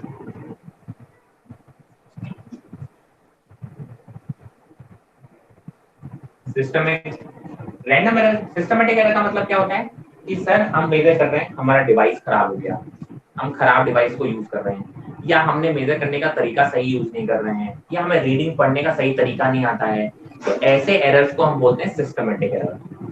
रैंडम का जैसा नाम है, रैंडम, आई डोंट नो, कभी हवा चलने लगी उस वजह से मेरी रीडिंग गड़बड़ा गई, कभी बहुत यहाँ पे टेम्परेचर बहुत ज्यादा हो गया इसलिए मेरी रीडिंग में कुछ गड़बड़ हो गई, कभी यहाँ पे प्रेशर बहुत ज्यादा हो गया उस वजह से रीडिंग गड़बड़ हो गई, मुझे नहीं मालूम, लेकिन कुछ ऐसे फैक्टर्स आ जाते हैं आप जिनको बोलते हो, जिनकी वजह से आपकी एरर कैसे हो सकती है, आ सकती है।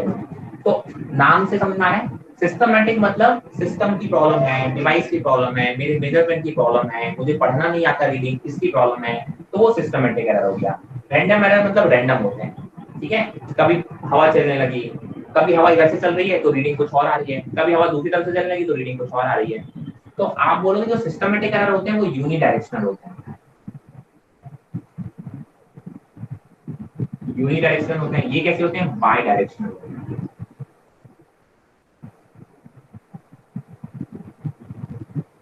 यूनिडायरेक्शन का मतलब क्या है? अगर मेरा डिवाइस खराब है तो आप बोलोगे हर बार रीडिंग में मान लो एक एक्स्ट्रा वैल्यू दे रहा है, मेरी रीडिंग आनी चाहिए 1 बट वो दे रहा है 1.2, मेरी रीडिंग अगर 2 आनी चाहिए तो वो देगा 2.2, मेरी रीडिंग अगर 4 आनी चाहिए तो वो देगा 4.2, मतलब हमेशा 0.2 एक्स्ट्रा दे रहा है क्योंकि मेरे डिवाइस में वो खराबी है, तो इसलिए वो यूनिडायरेक्शनल है। अगर वो वैल्यू ज्यादा दे रहा है तो हमेशा ज्यादा देगा, अगर वो कम दे रहा है तो हमेशा कम देगा।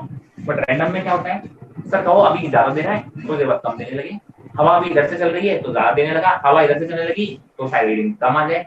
तो ये बाई डायरेक्शन होती है, मतलब कभी कम भी वैल्यू दे सकता है, कभी ज्यादा भी दे सकता है, सब रैंडम है। इसमें एरर में कैसा है? रैंडम है। मैंने कहा सर इसको हम कैन बी एलिमिनेटेड, इसको तो हम एलिमिनेट कर सकते हैं, इस एरर को, इसको हम नहीं कर सकते, can not be remove completely.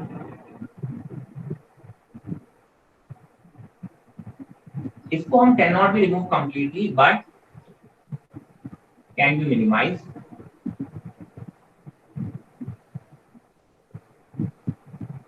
by taking multiple readings. By taking multiple readings.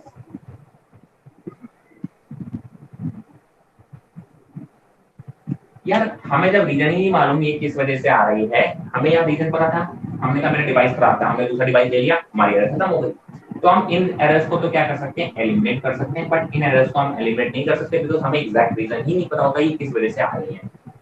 But हाँ, हम क्या करते हैं, उनको मिनिमाइज करने के लिए कई सारी रीडिंग ले लेते हैं। अगर आपको याद हो प्रैक्टिकल जब आप करते हो तो आपको 5 रीडिंग लेने को बोला जाता है, वो इसीलिए बोला जाता था कि कभी किसी वजह से अगर रैंडम एरर आ रही है तो कभी रीडिंग ज्यादा आएगी, कभी कम आएगी, कभी कम आएगी, कभी ज्यादा आएगी, तो हम 4-5 रीडिंग लेके उनका एक एवरेज वैल्यू ले लेंगे तो हमारी जो एरर है वो कम से कम आएगी, राइट। तो जितनी ज्यादा रीडिंग लोगे उतनी ही आप रैंडम एरर को कम कर पाते हो, ठीक है। तो ये तो हमारी ये ब्रॉड क्लासिफिकेशन हो गया कि एरर्स किस तरीके से आ सकती है और उनको क्या क्या नाम दिया गया है। अब एरर की कैलकुलेशन क्या करते हैं, तो मैंने कहा सबसे पहले हम बात करते हैं एब्सोल्यूट एरर की। एब्सोल्यूट एरर क्या होता है, basically true value minus measure value का मैग्नीट्यूड। एब्सोल्यूट एरर क्या होता है सर, ट्रू वैल्यू और मेजर वैल्यू का जो डिफरेंस है उसी को हम बोलते हैं एब्सोल्यूट एरर। मैंने कहा सर मेरी जो ट्रू वैल्यू थी वो 4.2 सेंटीमीटर थी, ठीक है, पर मेरी जो मेजर्ड आई वो 4.1 सेंटीमीटर आई, तो डिफरेंस कितना आया 0.1 सेंटीमीटर का, तो वही मेरी क्या हो गई, एब्सोल्यूट एरर हो गई। अच्छा कोई मुझे बताया था एब्सोल्यूट एरर फाइंड करना इजी है या डिफिकल्ट है, एनीवन?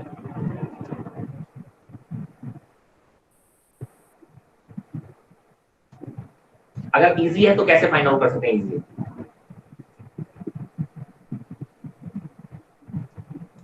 किसी को लगा अरे यार कुछ तो बोला करो, नहीं आता है तो भी कुछ बोल दिया करो यार, मुझे लगा करे तुम लोग जिंदा हो। कोरोना का टाइम है भाई साहब। रिपीट करना। रिपीट क्या करूं? क्वेश्चन। मैंने कहा एब्सोल्यूट एरर फाइंड आउट करना आपको इजी लगता है या डिफिकल्ट लगता है? अगर इजी है तो हम कैसे फाइंड आउट कर सकते हैं?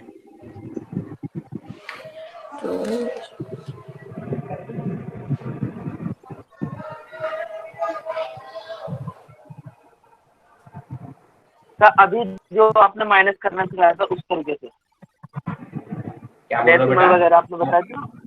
साजिद तुम्हारी आवाज मेरे को हमेशा ब्रेक होके आ रही है। सर नेटवर्क प्रॉब्लम है। हाँ मैं बिल्कुल, मैं आपकी गलती नहीं मान रहा हूँ भाई, नेटवर्क का इश्यू है मुझे मालूम है। चलो कोई बात नहीं, मैं बातें बता देता हूँ, बाकी लोग प्लीज कुछ बोला करो। आपको लग रहा हो कितना इजी है यार, ट्रू वैल्यू आपको पता होगी, मेजर वैल्यू आपने निकाली, दोनों का डिफरेंस ले लिया और आंसर आ गया। पहली चीज तो इतना आसान नहीं होता। क्यों नहीं होता? मैंने कहा सर एक बताओ, अगर मुझे ट्रू वैल्यू पता होती तो मैं मेजर करने क्यों जाऊंगा? मैंने कहा सर इसकी लेंथ 4.2 सेंटीमीटर है, तो बोलेंगे सर मेजर तो वैल्यू कितनी है, तो बोले सर मेजर क्या करना है, आपने बोला 4.2 सेंटीमीटर है, तो आंसर कितना है 4.2 सेंटीमीटर। ताकि को मेजर करके उसमें एरर बढ़ा रहे हो, मैं मेजर करूंगा तो उसमें एरर आएगी। अरे जब आपको पता है इसकी लेंथ 4.2 सेंटीमीटर है तो इसकी लेंथ 4.2 सेंटीमीटर है, मैं मेजर क्यों करूंगा? इसका मतलब मुझे कोई चीज पता ही नहीं है तभी तो मैं मेजर करने चल रहा हूँ। तो सबसे पहले तो मुझे ट्रू वैल्यू भी फाइंड आउट करना पड़ता है, मैं ट्रू वैल्यू फाइंड आउट नहीं कर पाता हूँ, मतलब मेरे को पता नहीं होती है। और मेजर वैल्यू तो हमेशा ध्यान रखना, एक तो एरर कैसा आएगा, पॉजिटिव आएगा।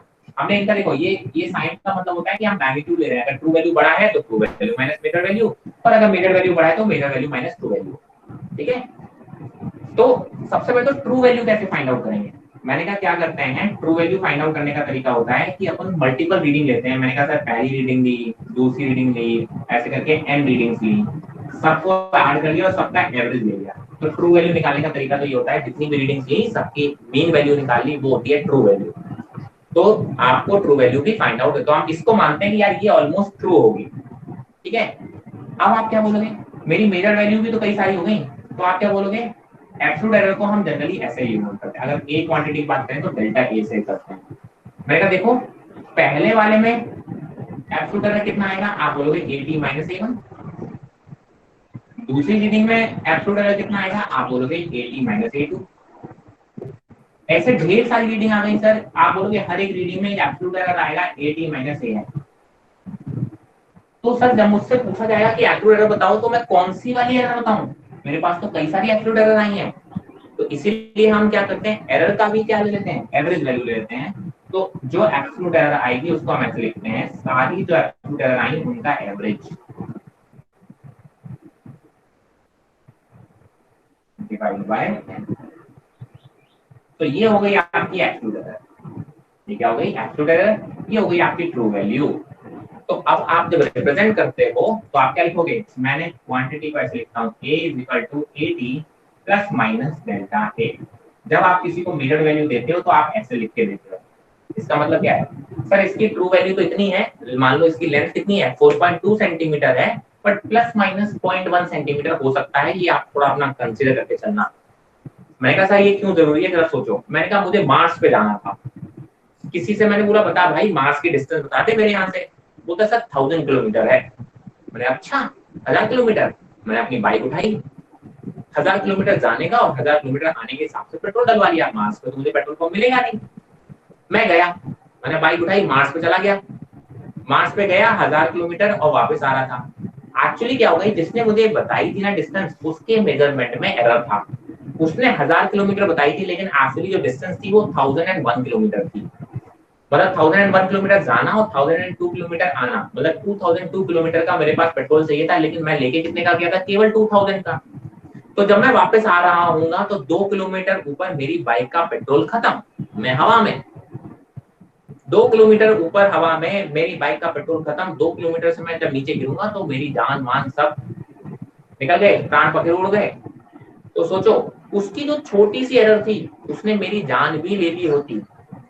तो इसीलिए क्या कहते हैं, उनको मालूम है, जो कोई मेजर वैल्यू बताता है तो वो उसको मालूम होता है यार मेरे मेजरमेंट से किसी की जान भी जा सकती है। तो इसीलिए वो हमेशा बताते हैं यार प्लस माइनस इतना और कर लेना। अगर उसने मुझे बताया था 1000 किलोमीटर प्लस माइनस 1 किलोमीटर, तो मैं क्या करता, मैं कहता यार प्लस माइनस 1 मतलब मैं मैक्सिमम वैल्यू मान के चलूं।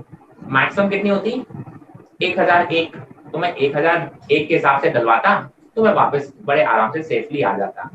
तो हमेशा जो दी जाती है वो ये दी जाती है कि भाई साहब इतनी है, लेकिन इसमें से इतना कम ज्यादा हो सकता है, तो आगे पीछे का आप ध्यान रख के ही अपना काम चलाएं। एरर का मतलब ये होता है।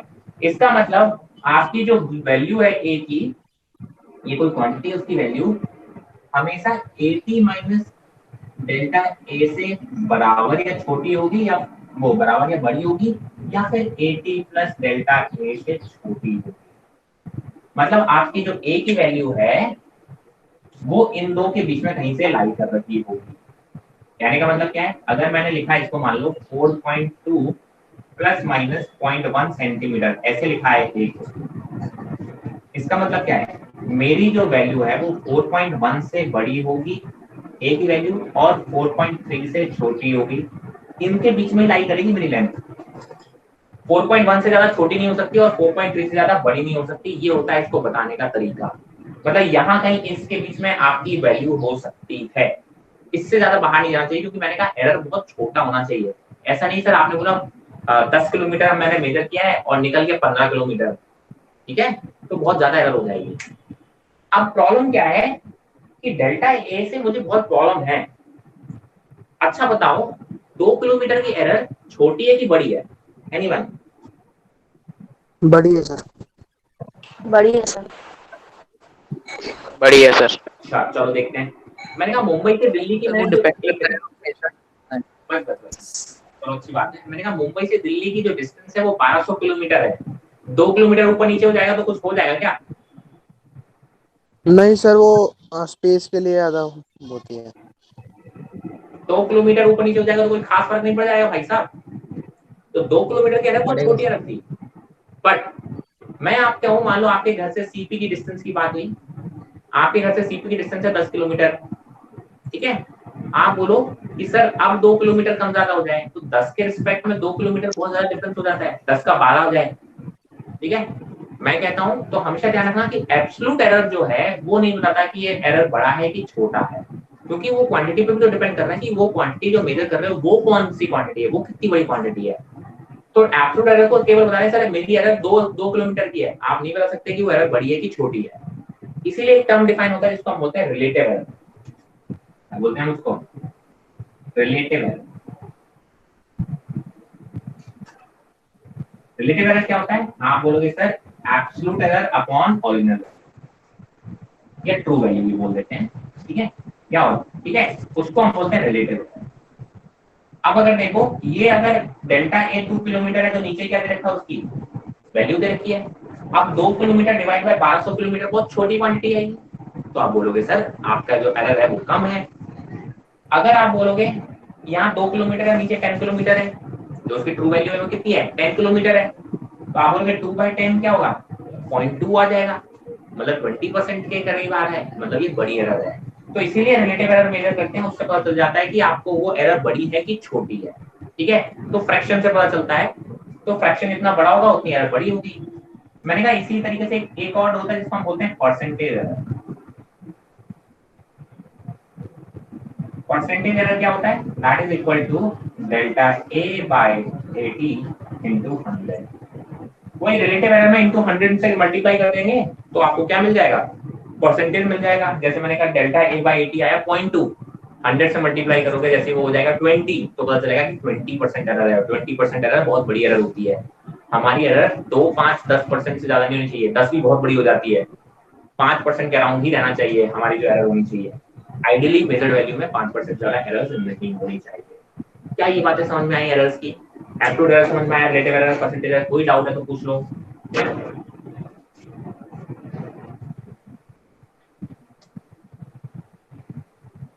No sir. क्लियर है? स्क्रीनशॉट लो फिर आगे बढ़े।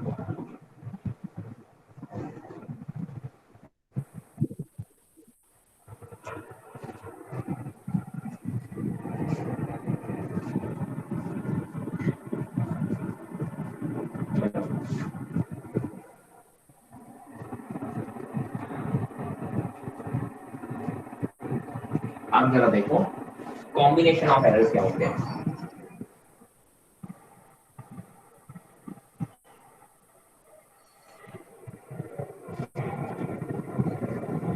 अभी तो आपने एक मेजर वैल्यू उठाई और उसमें एरर बता दी। मैंने कहा मान लो मैंने एक मेजर वैल्यू उठाई, दूसरी मेजर वैल्यू मेजर की और उसको कंबाइन करके एक नई वैल्यू निकल के आ रही है, तो उसमें कितनी एरर होगी वो हम कैसे फाइंड आउट करने वाले हैं, ठीक है। जैसे मैंने कहा लेंथ की मेजरमेंट की, ब्रेड्थ की मेजरमेंट की और हमको आइडिया दिया एरिया का। तो लेंथ में मुझे मेजरमेंट में एरर पता थी, मुझे ब्रेड्थ में पता थी क्योंकि मैंने मेजर की हुई थी। एरिया मैंने कैलकुलेट किया दोनों मेजर वैल्यू से, तो एरिया में भी तो एरर होगी, लेंथ में एरर है, ब्रेड्थ में एरर, तो एरिया में भी होगी। तो एरिया में कितनी एरर होगी वो हम फाइंड आउट कैसे करेंगे, तो इसी तरीके से हम उनको बोलते हैं कॉम्बिनेशन ऑफ एरर्स। पहले हम बात करते हैं एडिशन की। अगर दो क्वांटिटीज को आप ऐड कर रहे हो, मैंने कहा suppose that x is equal to a plus b। a क्या है, a को हम ऐसे लिख देते हैं a प्लस माइनस डेल्टा। ध्यान रखें जो 80 होती थी अब जनरली उसको हम a से डिनोट करना स्टार्ट कर देते हैं क्योंकि 80 और a को हम ऑलमोस्ट सेम चीज मान के चलते हैं, ठीक है। और b क्या होगी, b plus minus delta b। Technically आप ध्यान रखना ये a और b ट्रू वैल्यूज हैं। ये थोड़ा स्टैंडर्ड तरीका होता है, इस तरीके से हम लेके चलते हैं, बट आपको पता होना चाहिए। ये मेजर वैल्यू हो गई, ये मेजर वैल्यू हो गई, ये आपको फाइंड आउट करनी है जो a प्लस b पे डिपेंड कर रही है। तो इसमें कितनी एरर होगी, तो आप बोलोगे सर इसमें एरर, जब भी आपका एडिशन हो रहा होगा तो आप बोलोगे x में जो एरर आएगी उसको हम बोलेंगे delta x and that will be equal to delta a plus delta b, ठीक है। तो जब कोई x को रिप्रेजेंट करोगे तो x को कैसे लिखोगे, x plus minus delta x, ठीक है। इसको ऐसे लिखोगे। x तो उसकी क्वांटिटी होगी, वो कैसे निकालोगे सर, a प्लस b से इनकी टोटल करके, ठीक है। और प्लस माइनस क्या होती है, एरर होती है, कितनी है वो डेल्टा x आपने यहाँ से निकाल ली। इसी तरीके से अगर आप बोलोगे कि सर सेकंड में क्या है, सब्ट्रैक्शन है, अगर मान लो कि सब्ट्रैक्शन है, आपने x निकाला है जो कि a माइनस b पे डिपेंड कर रहा है, तो भी आप बोलोगे उसमें डेल्टा x कितना आएगा सर, डेल्टा x हमेशा delta a plus delta b ही आएगा। एरर्स को कभी हम माइनस नहीं करते, एरर्स को हमेशा हम ऐड करते हैं। एक में जो एरर आ रही है दूसरे में जो एरर आ रही है वो ऐड होके नई एरर बनाएगी, हमेशा मैक्सिमम एरर लेके चलेंगे ना, ठीक है। तो कभी भी ऐड को एरर को आप सब्ट्रैक्ट नहीं करते हो, कभी भी एरर आपकी नेगेटिव नहीं आती, उसकी मैंने वहां बताई थी absolute error can not B negative, और साथ ही साथ आप उसको कभी सब्ट्रैक्ट नहीं करोगे, हमेशा एरर ऐड होगी, चाहे आप एडिशन वाला फंक्शन लो चाहे आप कौन सा वाला लो, सब्ट्रैक्शन वाला लो, एरर जो निकालोगे फाइनल की वो दोनों के सम के बराबर होगी। सिमिलरली अगर मैंने बोला कि थर्ड है x is equal to a by B, a into B. अगर x इन दोनों के प्रोडक्ट पे डिपेंड कर रहा है, अब ध्यान रखना, अब अगर मुझे डेल्टा x निकालनी है तो डेल्टा x कैसे निकलता है? अब ये डायरेक्टली डेल्टा x ऐसे नहीं निकलेगा, अब डेल्टा x बाय x आता है, that is equal to delta a by a plus delta b by b। यहाँ पे सिंपली एब्सोल्यूट एरर का सम किया था, यहाँ पे हम रिलेटिव एरर का सम करते हैं जब प्रोडक्ट की बात करते हैं, ठीक है। अगर मैं इसी में डिवीजन की बात कर दूं, x is equal to a by B, दो क्वांटिटीज का डिवीजन हो रहा होगा तो जो डेल्टा x आएगा, अगेन आप बोलोगे delta x by x is equal to delta a by a plus delta b by b। यहाँ पे भी देखिए एरर्स का हम सबट्रैक्शन नहीं करेंगे डिवीजन में भी, चाहे वो मल्टीप्लाई कर रहे हो चाहे डिवाइड कर रहे हो, एरर का हमेशा ऐड करेंगे, इस चीज को ध्यान रखेंगे। मैंने कहा एक और सारे टाइप बताएं, फिर इसके एग्जांपल देखने अपन। मैंने कहा सर अगर x ऐसे डिपेंड कर रहा है a की पावर m, b की पावर n और c की पावर p, ये तीन क्वांटिटीज है यहाँ पे, x डिपेंड कर रहा है a की पावर m पे, b की पावर m पे और c की पावर p पे, तो इसको लिखने का तरीका क्या होता है? इसको हम ऐसे लिख सकते हैं a की पावर m, b की पावर n और c की पावर माइनस p, ऐसे लिख सकते हैं। सर ये एरर से मल्टीप्लिकेशन और डिवीजन में फर्क क्या हुआ जब हम दोनों की फ्रैक्शन को ही ऐड कर रहे हैं? तो बेटा एरर निकालने के ये तरीके ही है, इसमें डिफरेंस होना चाहिए, इसकी की क्या गारंटी है? जरूरी है कि डिफरेंस होना ही चाहिए? नहीं सर मैं तो पूछ रहा हूँ, मेरे को नहीं पता। हाँ तो वही मैं बता रहा हूँ, एरर हमेशा मैक्सिमम लेते हैं तो हम दोनों एरर को ऐड ही करते हैं, डिफरेंस आएगा उनकी ट्रू वैल्यू पे। सर इसमें ट्रू वैल्यू दोनों के प्रोडक्ट से निकालोगे, इसमें ट्रू वैल्यू को डिवाइड करके निकालोगे, तो ट्रू वैल्यू तो अलग अलग आएगी ना। ट्रू वैल्यू अलग आएगी सर, एरर उनमें सेम आएंगे, चाहे आप मल्टीप्लाई करो चाहे डिवाइड, ठीक है। Okay sir, thank you. मैंने अगर इसके पावर पे डिपेंड कर रहा है तो उसको आप ऐसे लिख सकते हो, जहां पे ऐसे ही जहां पे भी डाउट हो टोकते जाना वहीं पे। मैंने इस केस में अगर आपको एरर फाइंड आउट करना है तो कैसे निकालोगे? उसमें लिखोगे डेल्टा x बाय x यानी relative error is equal to a की पावर m है तो आप उसको बाहर लिखोगे m times of delta a by a, b की पावर n है तो आप लिखोगे plus n times of delta b by b, c की पावर माइनस p है तो आप उसको लिखोगे minus p delta c by c। यहाँ पे गलती पता क्या कर दी? यहाँ पे देखो ये एरर क्या होने लगी? सबट्रैक्ट होने लगी, इससे ध्यान रखना एरर में ये चीज भी प्लस हो जाएगी, भले ही पावर उसकी माइनस क्यों ना हो, भले ही पावर उसकी माइनस क्यों ना हो। आप बोलोगे सर एरर हमेशा हम ऐड करते हैं, कभी सबट्रैक्ट नहीं करते, क्लियर? तो अगर इस फॉर्मेट में आपको कोई रिलेशन दे रखा हो, ये क्वेश्चन पूछा जा चुका है कई बार नीट में इस फॉर्मेट का, ठीक है। तो उसको इस तरीके से हम निकालते हैं। एक और इम्पोर्टेंट है, लास्ट वन है, फिर हम एक तो एग्जांपल देखेंगे। 6 नंबर की बात कर लेते हैं। अगर आपका रिलेशन कुछ ऐसा दे रखा है 1/x = 1/a + 1/b,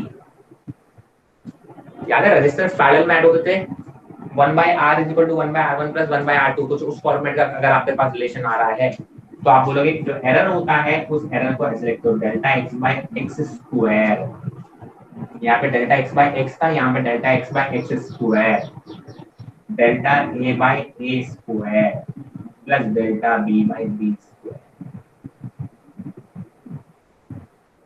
ऐसे निकालते हैं। तो ये डिफरेंट टाइप्स के फॉर्मेट के आपके पास क्या लिखे हैं, मैंने फॉर्मूले लिख दिए हैं। अब जरा इनका स्क्रीनशॉट ले लो, इसमें कोई डाउट है तो पूछ लो, नहीं तो हम इनके कुछ एग्जांपल देखते हैं।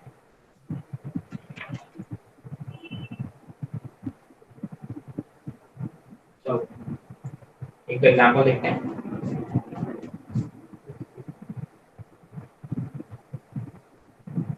आप लोगों को फाइंड आउट करना है।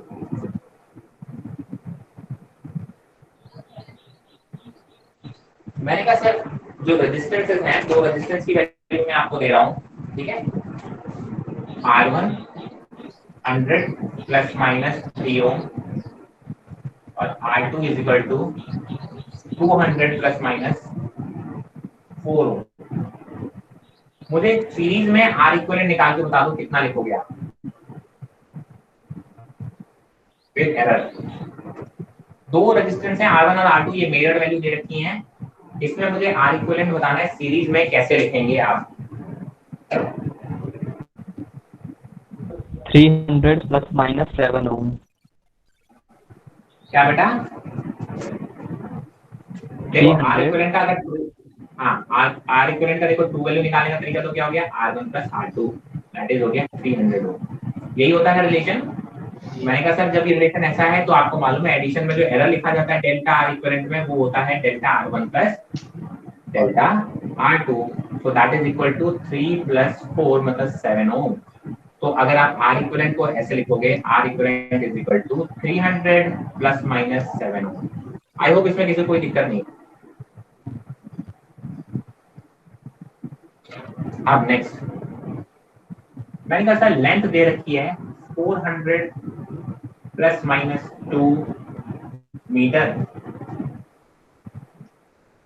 और ब्रेड्थ दे रखी है, चलो 4 ही लेते हैं, 4 प्लस माइनस 0.1 मीटर और ब्रेड्थ दे रखी है 2 प्लस माइनस 0.2 भी नहीं करते हैं,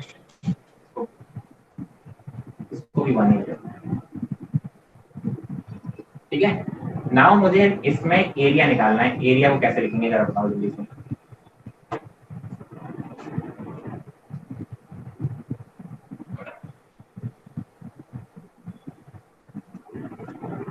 sir 8 plus minus 0.2 0.2 8 plus minus 0.2।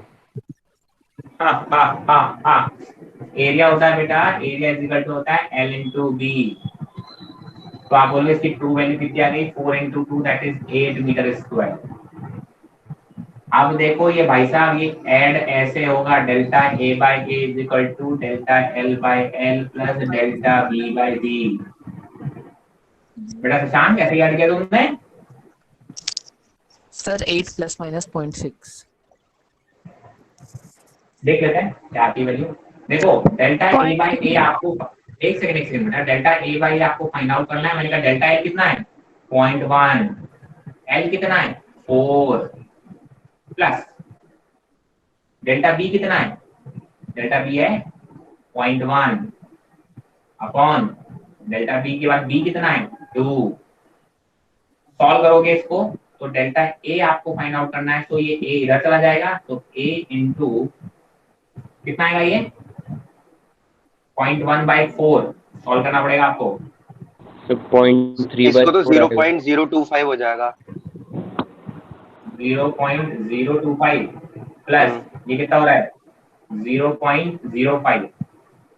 ठीक है, सॉल्व करना है इसको और एरिया से मल्टीप्लाई कर देना। एरिया की वैल्यू 8 आ रही है तो डेल्टा ए आ जाएगा 8 इंटू समथिंग जो भी आ रहा है आपका देख लेना। ये आ रहा है शायद से 0.075।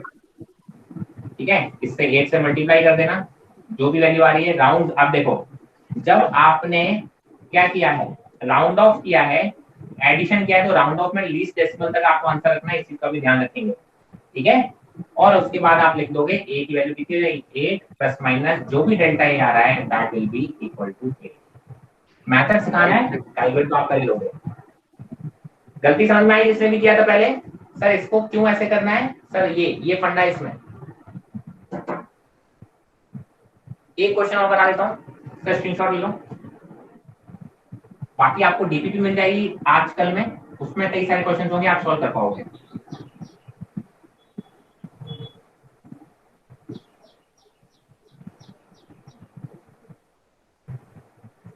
एक रिलेशन है z is equal to a की पावर 4 b की power 1/3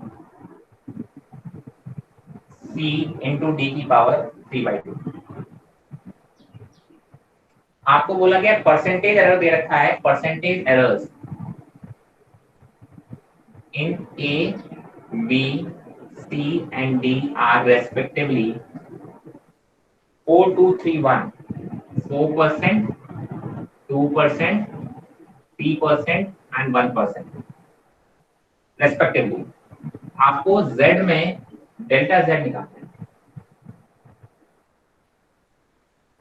delta z by z निकालो। तो देखो कैसे निकालोगे, आपको मालूम है डेल्टा z बाय z कैसे निकालेगा। आप बोलोगे sir delta z by z is equal to delta a by a। Excuse me sir. हाँ बेटा सर ये सेकंड लास्ट क्वेश्चन में जो आपने यहाँ पे लिखा 8 इंटू 0.075 सर इसके अंदर हाँ 8 बेटा तुम्हारी आवाज चली गई। सेकंड लास्ट क्वेश्चन में क्या? सर 8 इंटू 0.075 लिखा हुआ है ना हाँ सर, इसको 8 को कांस्टेंट मानेंगे या फिर इसको सिग्निफिकेंट फिगर 1 होगी 8 की? इसको इसकी बात कर रहे हो? हाँ सर। नहीं बेटा, आप जब इसको मल्टीप्लाई कर रहे हो तो आप इसको कांस्टेंट की तरह ट्रीट कर लेना है। ठीक है सर। वेट, नहीं ठीक है, सिग्निफिकेंट फिगर्स की तरह ट्रीट करो। आप इसमें 0.1 रख सकते हो, एक ही मानोगे आप। मेजर वैल्यू का ही प्रोडक्ट है ना ये, मेजर वैल्यू का प्रोडक्ट है। ठीक है सर। ठीक है चलो, खैर मैंने डेटा ऐसा दे दिया, डेटा इतना कॉम्प्लिकेटेड आएगा नहीं यार, मैं तो जस्ट रैंडमली क्वेश्चन बना रहा हूँ, उसमें इतना कॉम्प्लिकेटेड सा दे दिया आपको। बहुत अच्छा डेटा आएगा क्वेश्चन में जब भी आएगा। मैं तो यहाँ बैठे बैठे एकदम ऐसे क्वेश्चन में जो डेटा आता है वो बोलते चला जाता हूँ, तो उसके लिए परेशान नहीं हो। देखो इसको कैसे निकालेंगे, 4 times of delta A by A plus 1/3 times of delta B by B plus delta C by C, क्योंकि सी की पावर कितनी है -1, और डी के साथ लिखोगे plus 3/2 times of delta D by D. अब आपको क्या पता है sir, delta A by A की वैल्यू बता सकता है कोई? कितना है?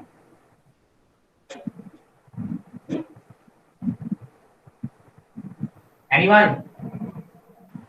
सर 4।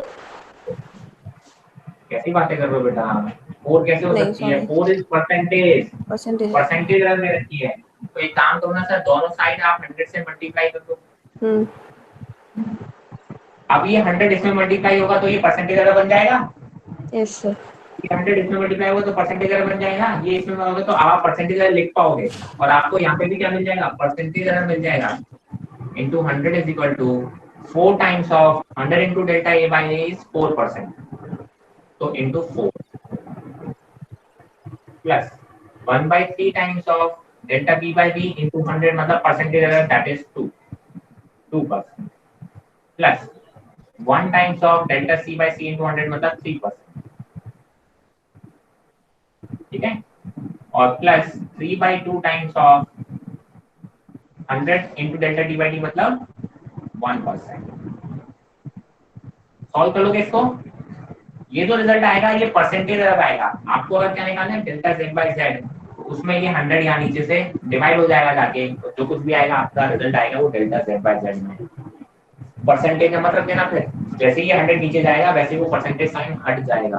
और अगर परसेंटेज अगर पूछा है तो ये जो वैल्यू आएगी वही क्या आएगी, परसेंटेज एरर आएगी। एक डेटा दिया है, सॉल्व आप कर पाओगे। ये अगर सॉल्व करोगे तो लगभग मैं बताऊं कितना आना चाहिए, ये लगभग आएगा 21.16% आ रहा होगा। तो अगर डेल्टा z बाय z चाहिए तो क्या करोगे सर, इस 100 को इसके नीचे लेके जाओगे तो 21.16 बाय 100 नियर बाय आ रहा होगा 0.2116। चाहो तो इसको राउंड फिगर में कर लेना। एक रैंडमली तुम्हें सिर्फ डेटा दिया है मैंने, ठीक है, हमेशा आंसर करते रहना, आपको तो राउंड फिगर देखना पड़ेगा। कोई दिक्कत? Any doubt?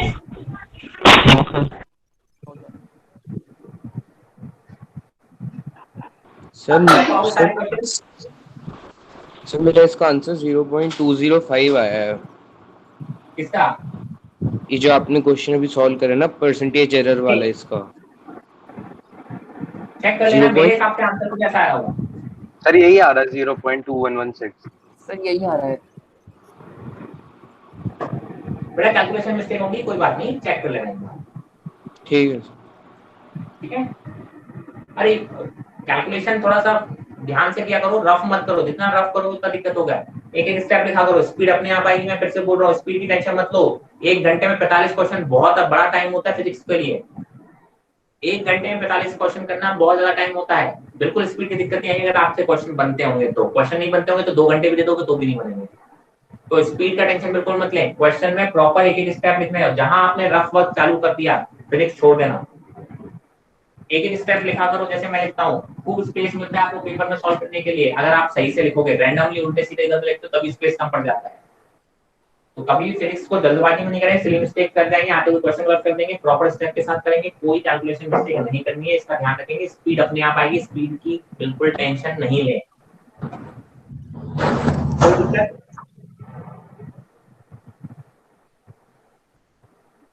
कर पाएंगे questions? Yes sir. Yes sir. Yes, yes sir. Yes sir. TV भी दे दूं एक? Yes yes sir. yes sir. चलो, यस तो सर। आज शाम तक या फिर मे बी कल आपको सुबह मॉर्निंग में टीवी मिल जाएगी इसकी, ठीक है? मोस्ट प्रॉब्ली आज शाम में मिल जाएगी। सर हाँ जी बेटा। सर नेक्स्ट क्लास में आप स्क्रीन वाइट बोर्ड पे पढ़ा सकते हो? मतलब स्क्रीन ना काफी ब्लर होती है मेरी। किसमें पढ़ा सकता हूँ, मतलब आप क्या बोल रहे हो? यस सर, मेरी भी होती है। स्क्रीन वाइट बोर्ड पे ब्लर अभी हो गई है या तब से स्टार्टिंग से ही है? मतलब काफी टाइम होती है, बहुत कम आती है क्लियर, जैसे अभी क्लियर आ रही है। मेरे को भी क्लियर नहीं दिखता। एक सेकंड। सर रिकॉर्डिंग में पूरा क्लियर आ रहा है सर। सर मेरे को भी नहीं दिखता।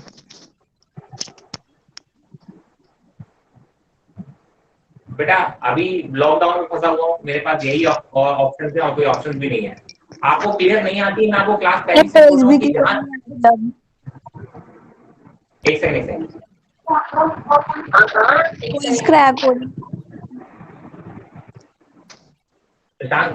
एक सेकंड मेरी बात सुने, आप लोग एक साथ बोल रहे हैं, मुझे कुछ सुनाई नहीं दे रहा है। मैं आपको पहली क्लास से बोल रहा हूँ कि जहां पे भी ब्लर हुआ करे आप वहीं टोक दिया करो। मोस्ट प्रोबेबली जो ब्लर होने के चांसेस हैं, मोस्ट प्रोबेबली इंडिविजुअल लेवल पे आ रहे होंगे। मैं डेली 3 से 4 क्लास ले रहा हूँ, तो एज सच कोई इशू आ नहीं रहा है ब्लरनेस का। कभी कभार कभी फ्लक्चुएशन का होता है, तो कभी कुछ फ्रैक्शन ऑफ सेकंड्स के लिए ब्लर हो सकती है, तो इसलिए बोलता हूँ आप मुझे टोक दो, मैं 10 सेकंड रुक जाऊंगा और स्क्रीन अपने आप क्लियर हो जाएगी। मैं डेली 3 to 4 क्लासेस ले रहा हूँ, कहीं कोई स्क्रीन का प्रॉब्लम नहीं आ रहा है। अगर इंडिविजुअल लेवल पे आ रहा है तो सर वो आपके यहाँ नेट का इशू होगा, तो वो कभी भी आएगा वो। सर रिकॉर्डिंग में क्लियर है स्क्रीन, सर रिकॉर्डिंग वगैरह में क्लियर है प्रॉपर, कोई इशू नहीं है ना बेटा? और जैसे कि आपको बता रहा हूँ, हम लोग रिकॉर्डिंग देखते रहते हैं हमारी। आप अगर देख रहे होंगे तो हर लेक्चर का रिकॉर्डिंग होता है, तो हर लेक्चर के रिकॉर्डिंग के बाद हम लोग उसको फॉलो करते हैं, यही क्रॉस चेक करने के लिए कि स्क्रीन विजिबल है प्रॉपर्ली या नहीं। तो अगर रिकॉर्डिंग में क्लियर आ रही है इसका मतलब, और रिकॉर्डिंग मेरे यहाँ से नहीं हो रही है, रिकॉर्डिंग भी आपके यहाँ दिल्ली से ही हो रही है, ठीक है? तो इसका मतलब अगर आपको स्क्रीन कहीं ब्लर मिल रही है तो थोड़ा बहुत नेटवर्क का इशू आपके साइड हो सकता है। सब लोगों को अगर आएगा तो फिर वो मेरे यहाँ से होगा, और उसके लिए मैंने आपको बोला है कि जब भी ब्लर आपको लगे माइक्रो सेकंड के लिए भी आप मुझे वहीं टोक दो। उस टाइम पे हम क्रॉस चेक कर लेते हैं कि ब्लर मेरी तरफ से है या इंडिविजुअल आपके लेवल से है। और अगर आपके लेवल पर होगी तो मैं किसी भी चीज से पढ़ाऊंगा बेटा, तो वो ब्लर आएगा ही आएगा बेटा, ठीक है? तो कभी कभी इंडिविजुअल जैसे साजिद है, साजिद के घर नेटवर्क का इशू आता है तो उसकी आवाज कट जाती है, ठीक है? मेरी आवाज सबको क्लियर सुनाई दे रही है ना? और साजिद की अगर आवाज नहीं आ रही, समझ साजिद के एंड पे थोड़ा नेटवर्क इशू हो जाता है कभी कभी। तो ऐसा इंडिविजुअल लेवल पे हो जाता है, इसलिए कभी कभी ब्लर हो जाती होगी। कहीं पर भी दिक्कत हो आप मुझे वहीं टोक दिया करो भाई, मैं पूरी क्लास में आपको फ्रीडम देके रखता हूँ। आपको समझ में नहीं आया आप टोक दो, आपको ब्लर हो रही है आप टोक दो, मेरी आवाज चली जाए आप टोक दो, बिल्कुल बेफिक्र होके, ठीक है? चलो बाकी कोई इशू? आपको प्रैक्टिस के लिए आज क्वेश्चन दे दूंगा मैं, सॉल्व करने हैं। अगर ये बन रहे हैं तो बनने चाहिए, और आप तुरंत की तुरंत सॉल्व करोगे तो बनेंगे। 2 दिन बाद जाके सॉल्व करोगे, मैं कह रहा हूँ फिर से नहीं बनेंगे और ये कंसेप्ट भी भूल जाओगे। और अगर तुरंत सॉल्व करोगे अभी बनेंगे भी, और आपको कंसेप्ट लॉन्ग टर्म के लिए याद भी रहेगा, रिवीजन करने की जरूरत नहीं पड़ेगी, ठीक है? चलो फिर आज की क्लास के लिए इतना ही काफी है।